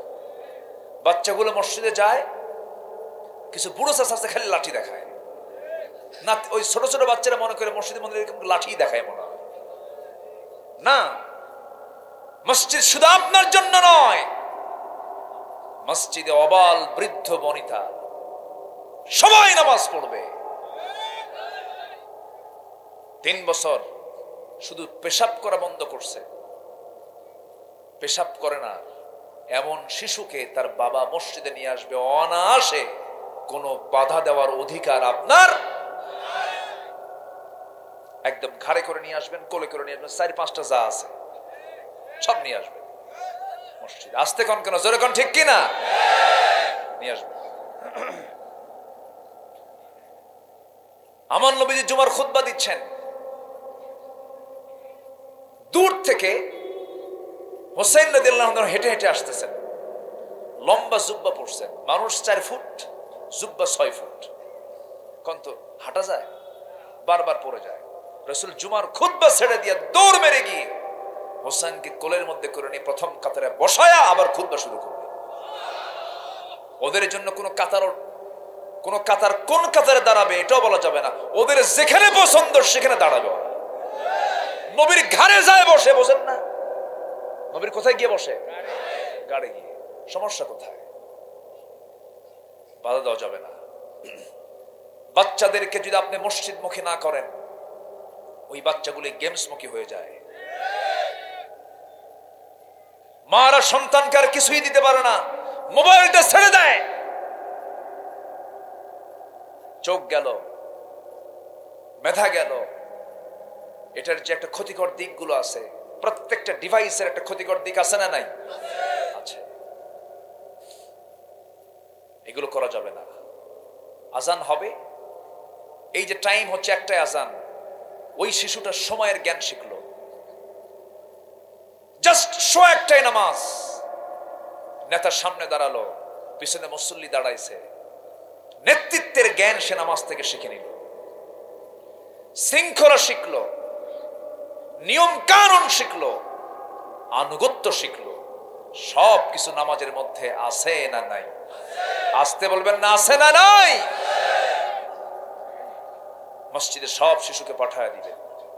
আদর্শ সমাজের বৈশিষ্ট্য হলো মসজিদ থেকে শিশুদের হাসি আর কান্নার আওয়াজ বের হবে, হাসি আর কান্নার আওয়াজ বের হবে, চিৎকার করে আওয়াজ আসবে মসজিদ থেকে, চিৎকার করে কাঁদতেছে বাচ্চারা, কাঁদবে আবার হাসবে। দেখেন ওদের শুক্রবারের নামাজ দেখেন না, বাচ্চাদের সবার পিছনে দাঁড়ায়, একজন সেজদায় আরেকজন পিছন দিয়ে মারে ঘুতা, আসে না এরকম? আসে না? ওটাই ওদের নামাজ, ওটাই ওদের কি নামাজ। ধমক দেওয়া যাবে না। আমার নবীজি সাহাবে কেরামকে নিয়ে মসজিদ নববীর ভিতরে একদিন আলোচনা করছেন, এমন সময় হোসেন রাদিয়াল্লাহু তাআলা আনহু নবীর সঙ্গে দেখা করার জন্য দরজার কাছে গিয়ে দাঁড়ায় আছেন। একজন সাহাবী পাহারা দিচ্ছেন রাসূলকে, কারণ ওই সময় ইহুদি শত্রু ছিল কি ছিল না? এখন মনে হয় নাই। আসতে বলবেন না, আছে না নাই? ওই সময় মদিনার আশপাশ দিয়ে বনু নাজির, বনু কুরাইজা, বনু কাইনুকারা ছিল। নবীর খাবারের মধ্যে বিষ পর্যন্ত তারা ঢুকাতে পেরেছিল। এত বড় বদমাইশারা। আমার নবীজি খুতবা দিচ্ছেন, সাহাবা কেরামকে আলোচনা করছেন, দরজায় পাহারা দিচ্ছেন এক সাহাবী। হোসেন এসে বলছে, চাচা ভিতরে ঢুকবো, আমাকে ভিতরে ঢুকতে দেন। না, ভিতরে ঢোকা যাবে না। কেন? রাসূল এখন গুরুত্বপূর্ণ বয়ান করছেন। না, ভিতরে যাব না, দেওয়া যাবে না। চোখটা বড় করে বলতেছে, ও চাচা, ও সাহাবীরা, তোমরা বসে বসে যে নবীর কথা তোমরা শোনো, সেই নবীর চাইতে আমি হোসেন কিন্তু ছোট না, আমি 1000 গুণে বড়। জোরে কান সুবহানাল্লাহ। রাস্তা ছাড়ো, ছাড়ো রাস্তা। রাস্তা ক্লিয়ার করে ভিতরে ঢুকে গেছে। সাহাবী মনে মনে ভাবতেছে যে কথা কইছে আরো আটকায় দিলে আরো যে কি কবে আল্লাহ জানে, অতএব যা বাবা তুই। রাস্তা ক্লিয়ার করে নবীর সামনে এসে দাঁড়ায় আছে, কিন্তু মশান অন্যরকম, মুখে হাসি নাই, চুপচাপ দাঁড়ায় আছে। আমার নবীজি বললেন, ও নানা, তোমার মুখে কোনো হাসি দেখি না, তোমার কি হয়েছে বলো। এবার হোসাইন বলছে, নানা কি হয়েছে পরে বলবো, আমার কি কোনো দাম নাই, সম্মান নাই? অবশ্যই সম্মান আছে। সম্মান যদি থাকে আমাকে আসতে দেওয়া হয় না কেন? আমি কি আপনার নাতি নই? অবশ্যই তুমি আমার নাতি, কিন্তু নানা আমি আজকে তোমাকে একটা প্রশ্ন করব, দুইটা নয় তিনটা মোট প্রশ্ন করব। মোট তিনটা প্রশ্ন মিলে তোমাকে করতে চাচ্ছি। নাম্বার 1, আমি তোমার চাইতে বড়। কেমনে বড় তুমি আমার চাইতে? ও নানা, আমি তোমার চাইতে যে বড়, তিনটা প্রশ্ন করলে টের পেয়ে যাবে। বলো নানা কি প্রশ্ন বলো। কে প্রশ্নগুলো বলবো, শর্ত হলো সব সাহাবীকে তোমার সামনে হাজির করো। সব সাহাবীকে হাজির করলেন। এরপরে বলছেন, নানা কি প্রশ্ন তুমি করতে চাও বলো। এবার বলছেন, নাম্বার 1 প্রশ্ন, নানা আপনার বাবার নামটা কি? আব্দুল্লাহ। বাড়ি তার কোথায়? মক্কায়। কোন বংশ? কুরাইশ বংশ। আর কিছু আছে নাকি? না না না, আর কিছু খুঁজে পাচ্ছি না। কিন্তু নানা তুমি তো নিঃসন্দেহে জানো আমার বাবার পরিচয়টা কি। আমার বাবা হলেন আসাদুল্লাহিল গালিব, আল্লাহর সিংহ, যিনি যে যুদ্ধে যান সেই যুদ্ধে বিজয়ের পতাকা ছিনিয়ে আনেন। আসাদুল্লাহিল গালিব হযরত আলী রাদিয়াল্লাহু তাআলা আনহু। আমার বাবা এক পাল্লায় দেন, আপনার বাবা আব্দুল্লাহকে এক পাল্লায় দেন। আল্লাহর কসম আমার বাবার ওজনটাই ভারী হয়ে যাবে, আমি আপনার চাইতে বড়। এবার বলছেন, না নাম্বার 2 প্রশ্ন হলো আপনার মার নামটা কি? রাসূল বলছেন, আমার মার নামটা হলো আমেনা। বাড়ি তার কোথায়? মদিনায়। তার বাবার নাম কি? ওয়াহাব যুহরি। এতটুকুই তার পরিচয় শেষ। কিন্তু নানা আপনি তো জানেন আমার মার পরিচয়টা কি। আমার মা হলেন সাইয়্যিদাতুন নিসাই আহলিল জান্নাহ। আল্লাহ তাআলা যাকে জান্নাতের সমস্ত নারীদের সর্দারিনীর খেতাব দিয়েছেন, আমার গর্বিত মা, যাকে না দেখলে আপনি নবীজি আপনার কষ্ট হয়। আপনার কলিজার টুকরা, আপনার দেহের টুকরা, আপনার রক্ত ফাতিমাকে এক পাল্লায় দিয়ে দেন আমার মা। আপনার মা আমিনাকে এক পাল্লায় দিয়ে দেন। আল্লাহর কসম করে বলি আপনার মার চাইতে আমার মার ওজনটা ভারী হয়ে যাবে। আমার নবীজি এবার কেঁদে কেঁদে বলছেন, নানা রে আর কি প্রশ্ন করবি বল।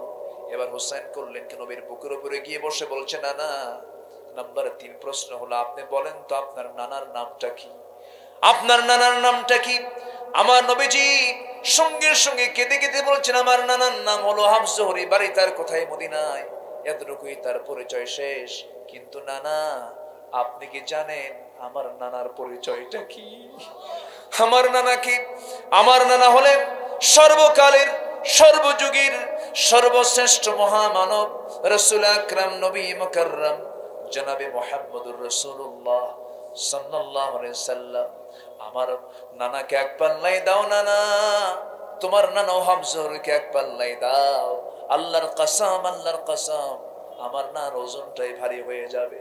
আমার নবীজির সঙ্গে সঙ্গে হুসাইনকে বুকের সঙ্গে জড়ায়া ধরলেন। গন্ডদেশ, চিবুক প্রত্যেকটা জায়গায় চুমুতে চুমুতে ভরায়া দিয়ে রাসূল বলছেন, ওরে আমার কলিজার টুকরা হুসাইন, সত্যি সত্যি আজকে আমি নবী হওয়ার পরও যুক্তির দিক থেকে আমি তোর কাছে হেরে গেলাম। জোরে কোন সুবহানাল্লাহ, জোরে কোন সুবহানাল্লাহ। সবার কাছে রাসূল মিশে যেতেন। নেতৃত্বের আসনে, জিহাদের ময়দানে, সেখানেও তিনি মডেল। আল্লাহু আকবার বলেন। রাষ্ট্র পরিচালনায় তিনিও সেখানে মডেল। রাসূলকে শুধু আমরা নামাজে মানবো, রোজায় মানবো, রাসূলকে শুধু আমরা মিষ্টি খাওয়াতে মানবো, রাসূলকে শুধু আমরা দাড়ি রাখাতে মানবো, রাসূলকে আমরা রাষ্ট্রে মানবো না, রাসূলকে আমরা রাজনীতির প্ল্যাটফর্মে মানবো না, রাসূলকে আমরা সামাজিক আন্দোলনে মানবো না। আমি রাসূলের প্রকৃত উম্মত হতে পারি না, আমি ইমানদার হতে পারি না। অবশ্যই তার পরিচয় হবে সে মুনাফিক, সে ভণ্ড, ঠিক কি না?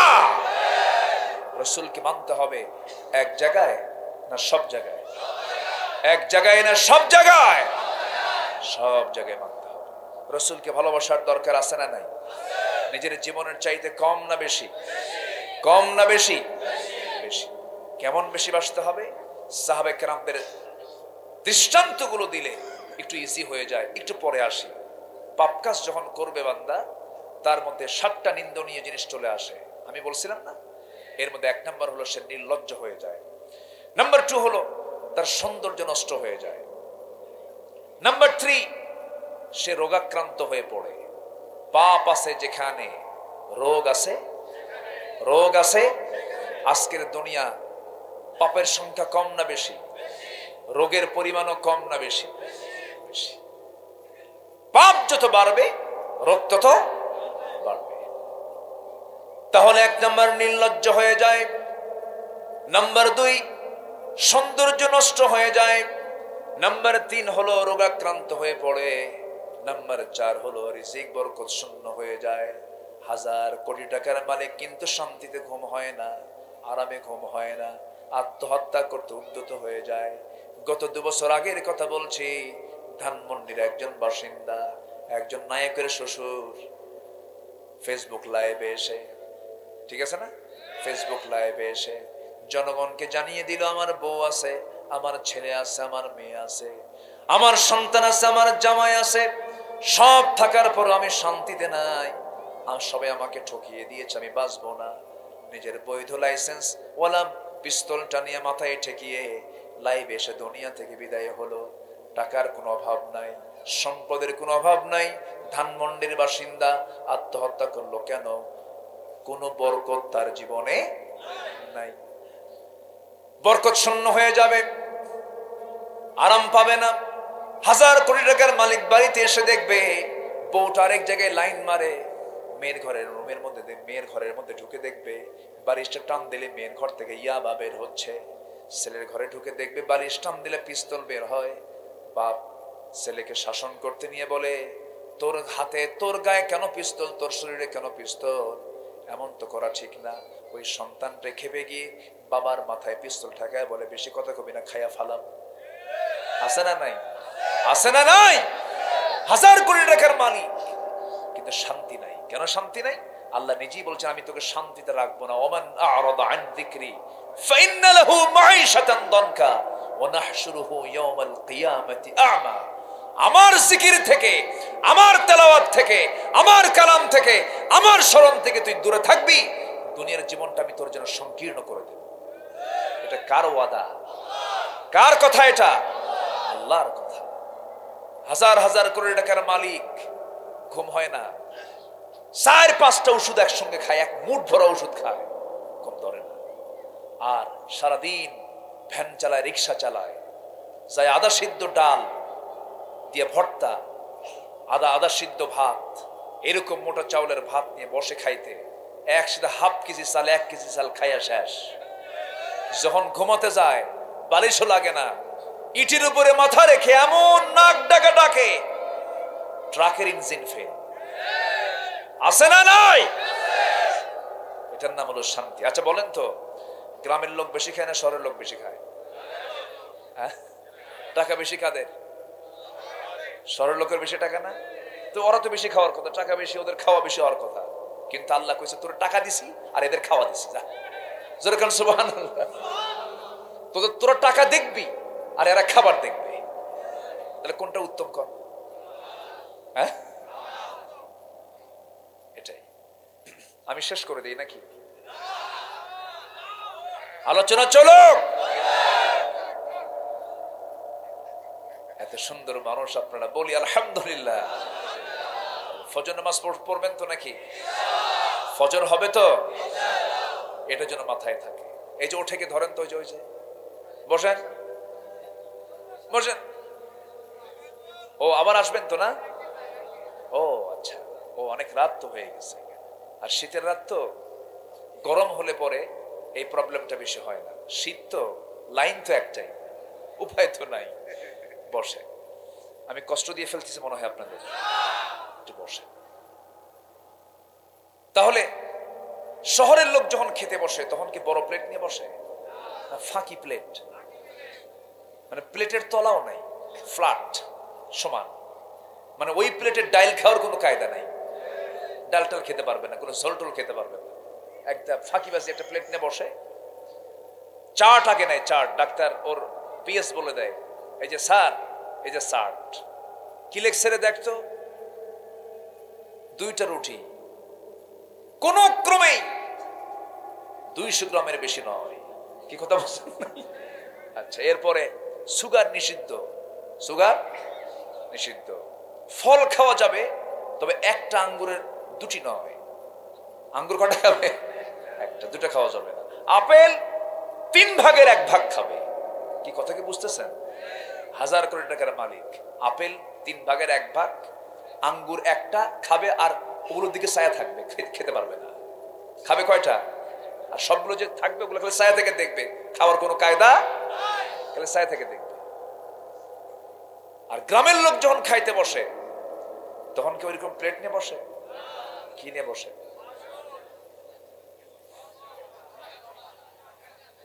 ঠিক আছে না? এই সাইজের, এই সাইজের, যেটা খুব গভীর, একদম বল নিয়ে বসে খাচ্ছে, খাচ্ছে, খেতে খেতে 1 কেজি চাউল নাই। খাওয়ার পরে যখন বলা হয় কি খাওয়া হয়েছে, আরো 1 কেজি হলে ভালো হতো। এরকম লোক আছে না নাই? আসতে বলবেন না, আছে না নাই? আল্লাহ তাআলা রিজিক সবাইকে দেন না, রিজিক তাকেই দেন যে আল্লাহর শুকর আদায় করতে পারে। জোরে বলি সুবহানাল্লাহ। জিকির করব কার? শুকর আদায় করব কার?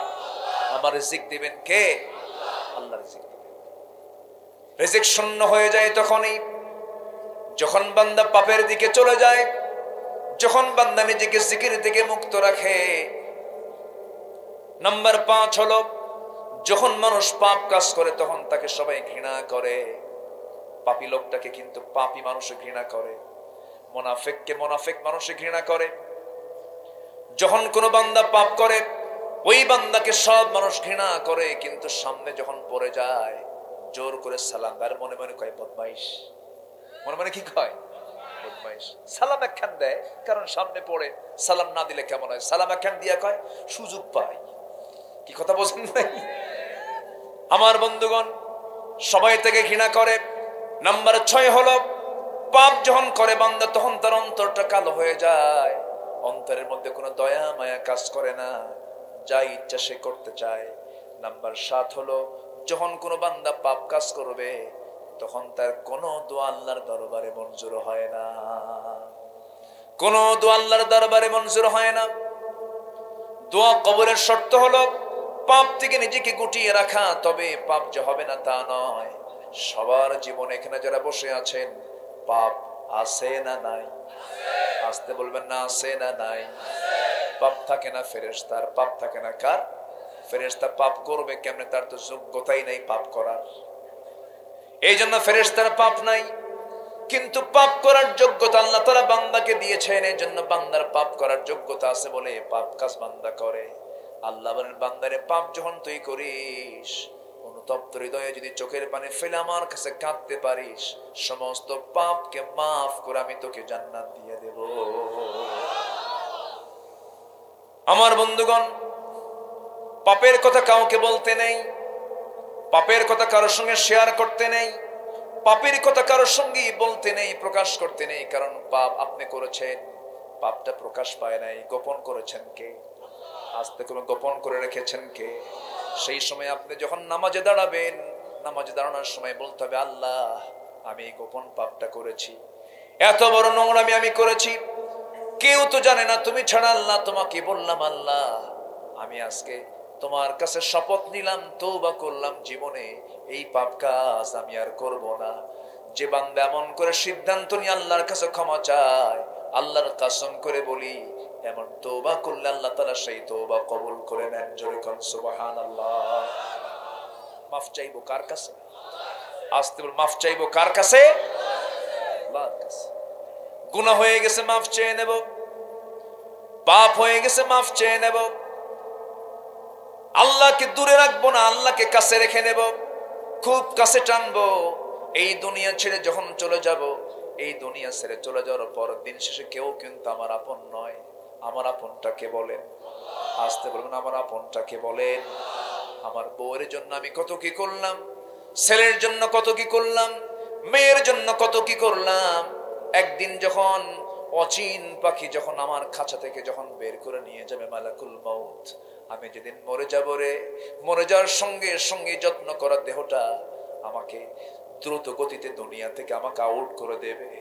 এখন মরে যাব, ফজরের পর পর আমার জানাজা হয়ে যাবে, ফজরে মরে যাব, জোহরের সঙ্গে সঙ্গে আমার জানাজা হয়ে যাবে, জোহরে মরণ হবে, ঈশার নামাজের মধ্যেই জানাজার কাফন দাফন হয়ে যাবে। আমার বন্ধু, আমার স্বজন, আমার নেতা, আমার পরিবার কেউ তো আমার আপন নয়। আপন তো আমার তিনি যিনি আমাকে মার পেটে 9টা মাস খাওয়ায় দিয়েছেন। আপন তো তিনি যিনি আমাকে রুহের জগতে আমাকে টেক কেয়ার করেছেন। আপন তো তিনি যিনি আমার চোখটা দিয়েছেন। আপন তো তিনি যিনি আমার কানটা দিয়েছেন। আপন তো তিনি যিনি আমার মাথা থেকে পা পর্যন্ত সবকিছু নিয়ন্ত্রণ করছেন। তিনি কে? তিনি কে? আল্লাহর কাছে ধরনা দেব আমরা, আল্লাহর কাছে মাফ চেয়ে নেব আমরা। সাহাবীরা কত পেরেশান থাকতেন মৃত্যু চিন্তা নিয়া। একদিন ওমরে ফারুকের ছেলে ইবনে ওমর এবং আলীর ছেলে সাইয়েদনা হুসাইন হাসান রাদিয়াল্লাহু তাআলা আনহু, এই দুইজন গল্প করতে করতে বলতেছে তোর বাপ বড় না আমার বাপ বড়। এরকম লাগে না? এরকম হয় না? ছোট ছোট বাচ্চা বলতেছে, ইবনে ওমর বলতেছে তোর বাবার চাইতে আমার বাপ বড়। হুসাইন বলতেছে, হাসান বলতেছে তোর বাবার চাইতে আমার বাপ বড়। এরকম করে তর্ক করতে করতে শেষ পর্যন্ত আলী রাদিয়াল্লাহু আনহুর ছেলে বলতেছে, ও ওমরের ছেলে শোন, তুই আমার চাকর, তোর বাপ ও আমার চাকর। কথা বলছেন না? এই কথা শুনে বাবার কাছে গিয়ে রিপোর্ট করছে, আব্বা এমন করে আলীর ছেলে বলে। সাইয়েদনা ওমর ফারুক কেঁদে ফেলে দিলেন, কাঁদতে কাঁদতে অঝরে ঝরায় কাঁদতেছেন আর বলছেন, আমার কলিজার টুকরা সন্তান, তুই সত্যি সত্যি কিছু শুনেছিস? আলীর ছেলে এমন করে কথা বলেছে, আমি চাকর, তুই আমার চাকর, তোর বাপ ওমর আমার চাকর, এটা কি সত্যি সত্যি বলেছে? হ্যাঁ সত্যি সত্যি বলেছে। এই যে তোকে কাগজ দিলাম, যা এই লেখাটা তার কাছ থেকে লিখে নিয়ে আয়, এই লেখাটা তুই লিখে নিয়ে আয়, এই কথাটা তুই লিখে নিয়ে আয়, ওই কাগজটা তুই রেখে দিবি রে আমার সন্তান। আমি আমার জীবনে তেমন কোন আমল করতে পারি নাই, বিশ্বনবীর কলিজার টুকরা নাতি যখন বলেছে আমি নাকি তার চাকর এবং আমি নাকি তার চাকর, এমনটা যদি প্রমাণ হয়ে যায় কিয়ামতের দিন, অন্তত আল্লাহ তাআলা এই কারণে আমাকে নাজাত দিতে পারেন। জোরে কোন সুবহানাল্লাহ। ওমরের মতো মানুষ, তার মধ্যে মৃত্যু চিন্তাটা এমন কাজ করেছে। সেই কবর সবার সামনে আছে না নাই? আসতে বলবেন না, আছে না নাই? সেই চিন্তার কথা, সেই কবরের চিন্তা মাথায় নিয়ে আমরা পাপ ধরবো না ছাড়বো? ধরবো না ছাড়বো? যদি পাপ ধরি, আল্লাহ বলছেন ফাউলাইকা সাহাবুন নার, এরা হবে জাহান্নামের বাসিন্দা, হুম ফিহা খালিদুন, এরা চিরকাল সেখানে অবস্থান করবে। আর যদি ঈমান আনতে পারে, কি আনতে পারে? ঈমান কি আনতে পারে বলেন? ঈমান যদি আনতে পারে এবং নেক আমল যদি করতে পারে, আল্লাহ তাআলা বলছেন আমি তাকে স্থায়ী জান্নাত দিয়ে দেব। জোরে বলি সুবহানাল্লাহ, আরো জোরে বলি সুবহানাল্লাহ। সম্মানিত ভাইয়েরা, সম্মানিত বন্ধুগণ, সূরা বাকারার 81 নম্বর আয়াত আমি একটু শেষ করার চেষ্টা করলাম। এখন ঈমান এবং আমলে সালেহ, ঈমান এবং আমলে সালেহ, একটু সময় লাগবে, দিবেন তো? কোনো কমতি নাই তো কারো? কোনো অনাগ্রহ নাই তো? আগ্রহ আছে? জোরে বলি ইনশাআল্লাহ। ঈমান যারা আনবে এবং আমলে সালেহ যারা করবে, এটা কিন্তু সামষ্টিক কথা। আমলে সালেহ মানে কি? বান্দার জীবনের সকল কাজকর্মের সমষ্টি, সকল নেক কাজের সমষ্টি হচ্ছে আমলে সালেহ, নেক আমল। ঈমান আছে, আমল নেই, কাম হবে না। আমল আছে, কি নাই? ঈমান নাই। এরকম লোকও কিন্তু বহু আছে পৃথিবীতে, প্রচুর ভালো কাজ করে কিন্তু নামাজ পড়ে না। প্রচুর ভালো ভালো কাজ করে, জনহিতকার কাজ করে, একটা বাড়ি নাই বাড়ি তুলে দেয়, বিয়ে হচ্ছে না মেয়ের টাকা দিয়ে দেয়, গাছ লাগায় দেয়, জনগণের জন্য দিওয়ানা হয়ে যায়। এমনকি বিল গেটস, যে আমেরিকার শীর্ষ ধনীদের একজন অন্যতম, বিল গেটস, সে তার সমস্ত সম্পত্তির একটা সিংহভাগ অংশ সে দাতব্য মানে সে সমাজ কল্যাণমূলক কাজে সে দান করে দিয়েছে, রেড ক্রসকে দান করে দিয়েছে। তাহলে এই যে বিশাল বড় তার যে দানের একটা হাত, এটা কি খারাপ আমল না ভালো আমল? ভালো আমল, নেক আমল। কিন্তু নেক আমল হলে কি হবে? কি নাই? আসতে বলবেন না, কি নাই? ইমান নাই। তাহলে তার কোন লাভ আছে? লাভ নাই। তাহলে ইমানও থাকতে হবে, আমল। ইমান হলো পুঁজি। ইমান কি বলেন? পুঁজি। এটা হচ্ছে মূল পুঁজি। মূল পুঁজি কি বলেন? ইমান। আমরা ইমানটা মজবুত করব। জোরে বলি ইনশাআল্লাহ, আর জোরে বলি ইনশাআল্লাহ। ইমান এমন একটা বিষয়ের নাম, দেখেন আমি বিশ্বাস করলাম কাকে, এটা কি ইমান? এটা কি বলেন? আচ্ছা, বিশ্বাস করলাম রাসূলকে, এটা কি বলেন? রাসূলকে ভালোবাসবো আমি জীবনের চাইতে কম না বেশি, এটাও কি মানে এটাও কি বলেন? লা ইউমিনু আহাদুকুম, আছে না? এটাও ঈমান। এখন রাসূলকে আমি ভালোবাসি বললাম, ভালোবাসি রাসূলকে ভালোবাসি, কিন্তু নবীর আদর্শ সমাজ থেকে উৎখাত করার জন্য একটা মহল চেষ্টা করছে। আপনি কিচ্ছু বলছেন না, এটা ভালোবাসা নয়, এটা প্রতারণা, প্রতারণা, প্রতারণা। ঠিক কিনা? প্রতারণা। বসেন, অনেক রাত হয়েছে তো আমি বুঝি একটু কষ্ট হচ্ছে আপনাদের, আমি আর কষ্টের কারণ হব না। রাসূলকে ভালোবাসার দরকার আছে না নাই বলেন? সাহাবে কেরামদের নিয়ে আমি যতটুকু ভাঙ্গাচুর আমি গবেষণা করেছি, সাহাবীদের দাম নবীদের পরে কেন, নবীদের পরে সাহাবীদের স্থানটা কেন? এর এক নাম্বার কারণ হলো সাহাবীরা রাসূলকে পরীক্ষিতভাবে ভালোবেসেছেন। বলি আলহামদুলিল্লাহ। তাদের ভালোবাসাগুলো পরীক্ষিত ছিল। নবীর মহব্বতে জীবনকে উজাড় করে দিয়েছেন সাহাবীরা। তাদের ভালোবাসার সাথে পৃথিবীর কোনো ভালোবাসার কোনোদিন কি বলেন কোনো মূল্যায়ন হবে? কোনো কি এখানে কি তুলনা করা যাবে? যাবে না। এক সাহাবী রাসূলকে দেখলেন, রাসূল কি বলে খন্দকের পরিখা খনন করছেন, নবীর মুখে হাসি আছে, বাট নবীজি কেমন যেন বাঁকা হয়ে গেছে, কোদাল মারতে মারতে বাঁকা হয়ে গেছে, কেউ টের পায়নি এটা। এক সাহাবী নবীর কাছে গিয়ে বলছেন, হুজুর আপনি বুঝতে দিচ্ছেন না, কিন্তু আমি কিন্তু বুঝতে পেরেছি। কি বুঝতে পারছো? কম। হুজুর আপনি কোমরে পেটে আপনি পাথর বেঁধেছেন। আল্লাহু আকবার। কেউ এটা দেখে নাই। রাসূল বললেন, সাহাবী তুমি তো এটা টের পাওয়ার কথা না, আমি তো কাউকে বুঝতে দেইনি, তুমি বুঝলা কেমনে?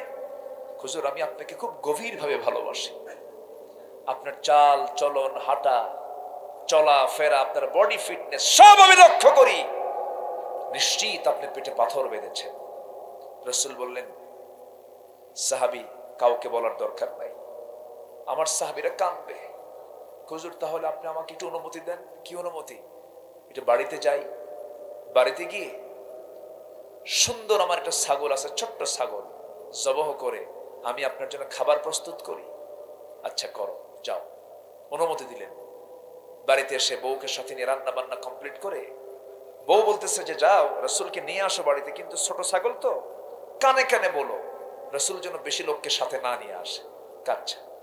চলে গেছেন বাড়িতে, গিয়ে বললেন, রাসূলের কাছে গেছেন, গিয়ে বলতেন, ইয়া রাসূলুল্লাহ সব প্রস্তুত, আমার নবীজি 4 দিন 4 রাত খেতে পারেন নাই। কয়দিন কয় রাত? এদিকে কোদাল মারছেন একটা না, কোমর কুজা হয়ে গেছে। ওই কোমর মৃত্যুর দিন পর্যন্ত তার কুজা ছিল, কোমর সোজা করতে পারেন না আমার রাসূল। আমার নবীজি পরিখা খনন কাজে ব্যস্ত। এই সাহাবী গিয়ে বলছেন, হুজুর রান্না বান্না শেষ, চলেন আমরা যাই। আমার নবীজি বলছেন, আমি কি একা যাব? হুজুর তুই একজনকে সাথে নিলে ভালো হয়। আমি তো এমন রাসূল না, আমার সাহাবীরা না খাওয়া থাকবে আর আমি যে খাবো একা, অসম্ভব ব্যাপার। সুবহানাল্লাহ বলবেন না? আমার নবীজি কেঁদে ফেললেন, বললেন, সাহাবী যাবেন, আমি তেমন রাসূল না যে আমি একা একা খাবো, লুকায় লুকায় যাব। আমার সাহাবীরা কত কষ্ট করছে।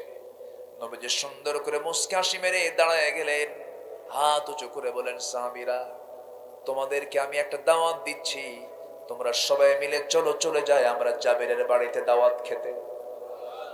যেরকম সুবহানাল্লাহ। জাবির তো মাথায় হাত দিয়ে বসে আছে, হুজুর কাম তো সারা, আমার ছোট্ট ছাগল আর আপনি একেবারে সবাইকে দাওয়াত দিলেন, আমি কি করব হুজুর? নবীজি মুস্কে হাসি মেরে বললেন, সাহাবী, বান্দা যার রিজিকের দায়িত্ব তার। জোরে কান সুবহানাল্লাহ। যাও তুমি, কোনো টেনশন নাই। কি করি?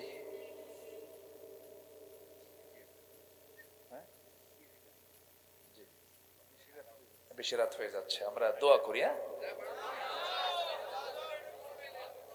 আলোচনা চলো। হুজুর মরুক, হুজুরও বাসুক। জি বলি আলহামদুলিল্লাহ। কি সুন্দর মানুষ আপনারা।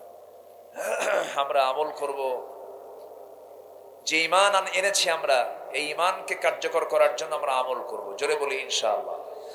ফজর পড়বেন কারা কারা, একটু হাত তুলে দেখেন।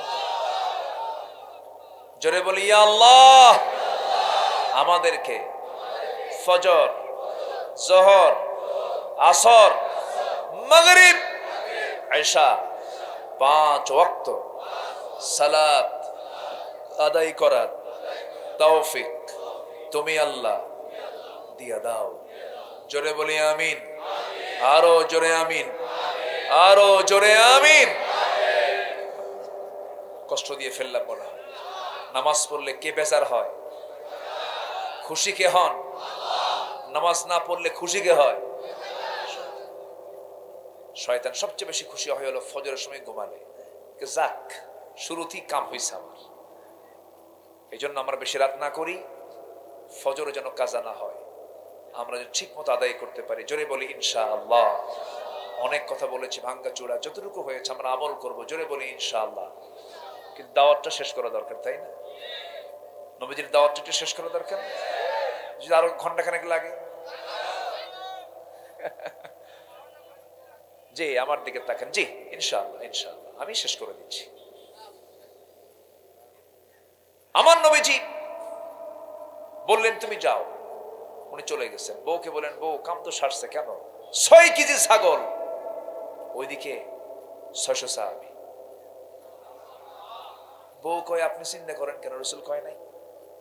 রাসূল তো বলছেন তো, বান্দা যার রিজিকের দায়িত্ব তার। আপনি মেহমানকে ভয় পান কেন? বউ বলতেছে আপনি মেহমানকে ভয় পান কেন? মেহমান যার ঘরে ঢুকবে সে তার নিজের রিজিক নিয়েই ঢুকবে সে। আল্লাহু আকবার বলে। এর মানে কি? যার বাড়িতে মেহমান আসে তার মেহমানদের কে করান? কে করান? কিছু কিছু বাড়ির বউ আছে, মেহমান ঢুকলেই হ্যাঁ আসে না, এরকম আসে না? নাই আসে না? নাই। চেহারার দিকে তাকানো যায় না। কখন যাবে মেহমান, কখন যাবে, কেন আসলো? আর বিশেষ করে যদি একটু যদি ওই যে ননদ টাইপের যদি কেউ একটু বেশি টাইম যদি নিয়ে ফেলে, ননদ অথবা এরকম জাতীয়, মানে কি বুঝতে পারতেছি কি আপনাদের? আমি বেশি না বলি, বেশি বললে তো আমার দোষী হয়ে যায়। আরো মন খারাপ করেন না। মেহমান যখন আসবে ভাবতে হবে কে পাঠিয়ে দিয়েছেন, কে পাঠিয়ে দিয়েছেন।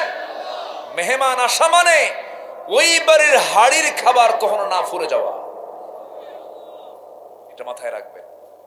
যার ঘরে মেহমান থাকে সেই বাড়ি কখনো খাবার শূন্য, খাদ্য শূন্য কখনো হবে না, হবে না, হবে না। বলি আলহামদুলিল্লাহ। বসতেই যদি হয় খাবার খেতে, মেহমানকে সাথে নিয়ে বসবো। এটা সাইয়্যিদানা ইব্রাহিমের সুন্নাহ। যেরকম সুবহানাল্লাহ। আমাদের জাতির পিতাকে তার সুন্নাহ কি ছিল? মেহমানকে সাথে নিয়ে খাওয়া। তো প্রত্যেকদিন মেহমানকে সাথে নিয়ে খেতেন। একদিন পান নাই, এক সাইল এসে সামনে দাঁড়ায় আছে, এই আসো বসো খাই। বিসমিল্লাহ কব না, কে বিসমিল্লাহ বলবো না, কে বিসমিল্লাহ বল, কেন বিসমিল্লাহ বলবো না, তোর খাবারও দেবো না। আল্লাহ বললেন ইব্রাহিম, এই গোলাম আমার 80 বছর ধরে, ওর বয়স তো বুড়া হয়ে গেছে, একদিন আমার নাম নেয় নাই, আমি খাওয়াই নাই, খাও। আল্লাহু আকবার বলেন। এর মানে কি? এর মানে হলো কোন বান্দা যে বান্দাই হোক না কেন, অন্য ধর্মের হোক, যে কোনো ধর্মের হোক না কেন, আপনার বাড়িতে ঢুকলো খাবার, ব্যাস সামনে দিয়ে দিবেন। কোনো শর্ত আরোপ করার দরকার নেই, তুই বিসমিল্লাহ কর, তুই নামাজ পড়িস কিনা, এগুলো কোনো শর্ত নাই। কিন্তু আমাদের মধ্যে কিছু লোক কিন্তু আছে, ভিক্ষা করতে আসলে বলে, এই তুমি কি নামাজ পড়ো? হ্যাঁ পড়ি তো। কয় ওয়াক্ত? 6 ওয়াক্ত। তুমি কি সূরা ফাতিহা পারো কিনা? কি পারো? আলহামদু পারি। সব সূরা টুরা ঠিক। তুমি কি দোয়া কুনুত পারো? রাগের ঠেলাকে তোর ভিক্ষেরই দরকার নাই, যা। আসেন এরকম কিছু আছে না? এরকম আছে না? কেউ যদি আপনার কাছে আসে, কোনো শর্ত, কোনো প্রশ্ন করারই দরকার নাই, আসছে বাস বিদায় দিয়ে দিলাম, এটা উচিত।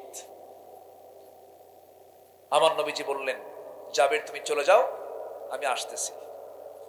সাইয়্যিদিনা জাবের রাদিয়াল্লাহু তাআলা আনহু অপেক্ষার প্রহর গুনছেন। নবীজি চলে গেলেন, গিয়ে বললেন, জাবের তোমার বউকে আমার সালাম জানিয়ে বলো যে হাড়িতে ছাগল রান্না বান্না করেছে সেই ছাগলের হাড়িটা যেন উপরে ঢাকনা যেন না টান দেয়, ঢাকনা যেন ঢেকে রাখে। যে রুটিগুলো বানিয়ে যে পাত্রে রেখে দিয়েছে পাত্রের উপরে ঢাকনা যেন না টান দেয়। বন্টনের দায়িত্ব আজকে আমি কাউকে না দিয়ে আমি রাসূল নিজে হাতে সবাইকে বন্টন করে আমি রুটি ছাগলের গোশত খাওয়ায় দেব। নবীজি নিজেই বাবুর্চি হয়ে গেলেন, নিজেই তিনি বন্টনকারী হয়ে গেলেন, সবার হাতে হাতে দিলেন। বিসমিল্লাহ বলে শুরু করলেন। একটানা 600 সাহাবী সব তৃপ্তি ভরে রুটি খেলো, গোশত খেলো। জাবিরের বাড়ির হাড়ির চুল পরিমাণ গোশত সেদিন আর কমে নাই। সুবহানাল্লাহ।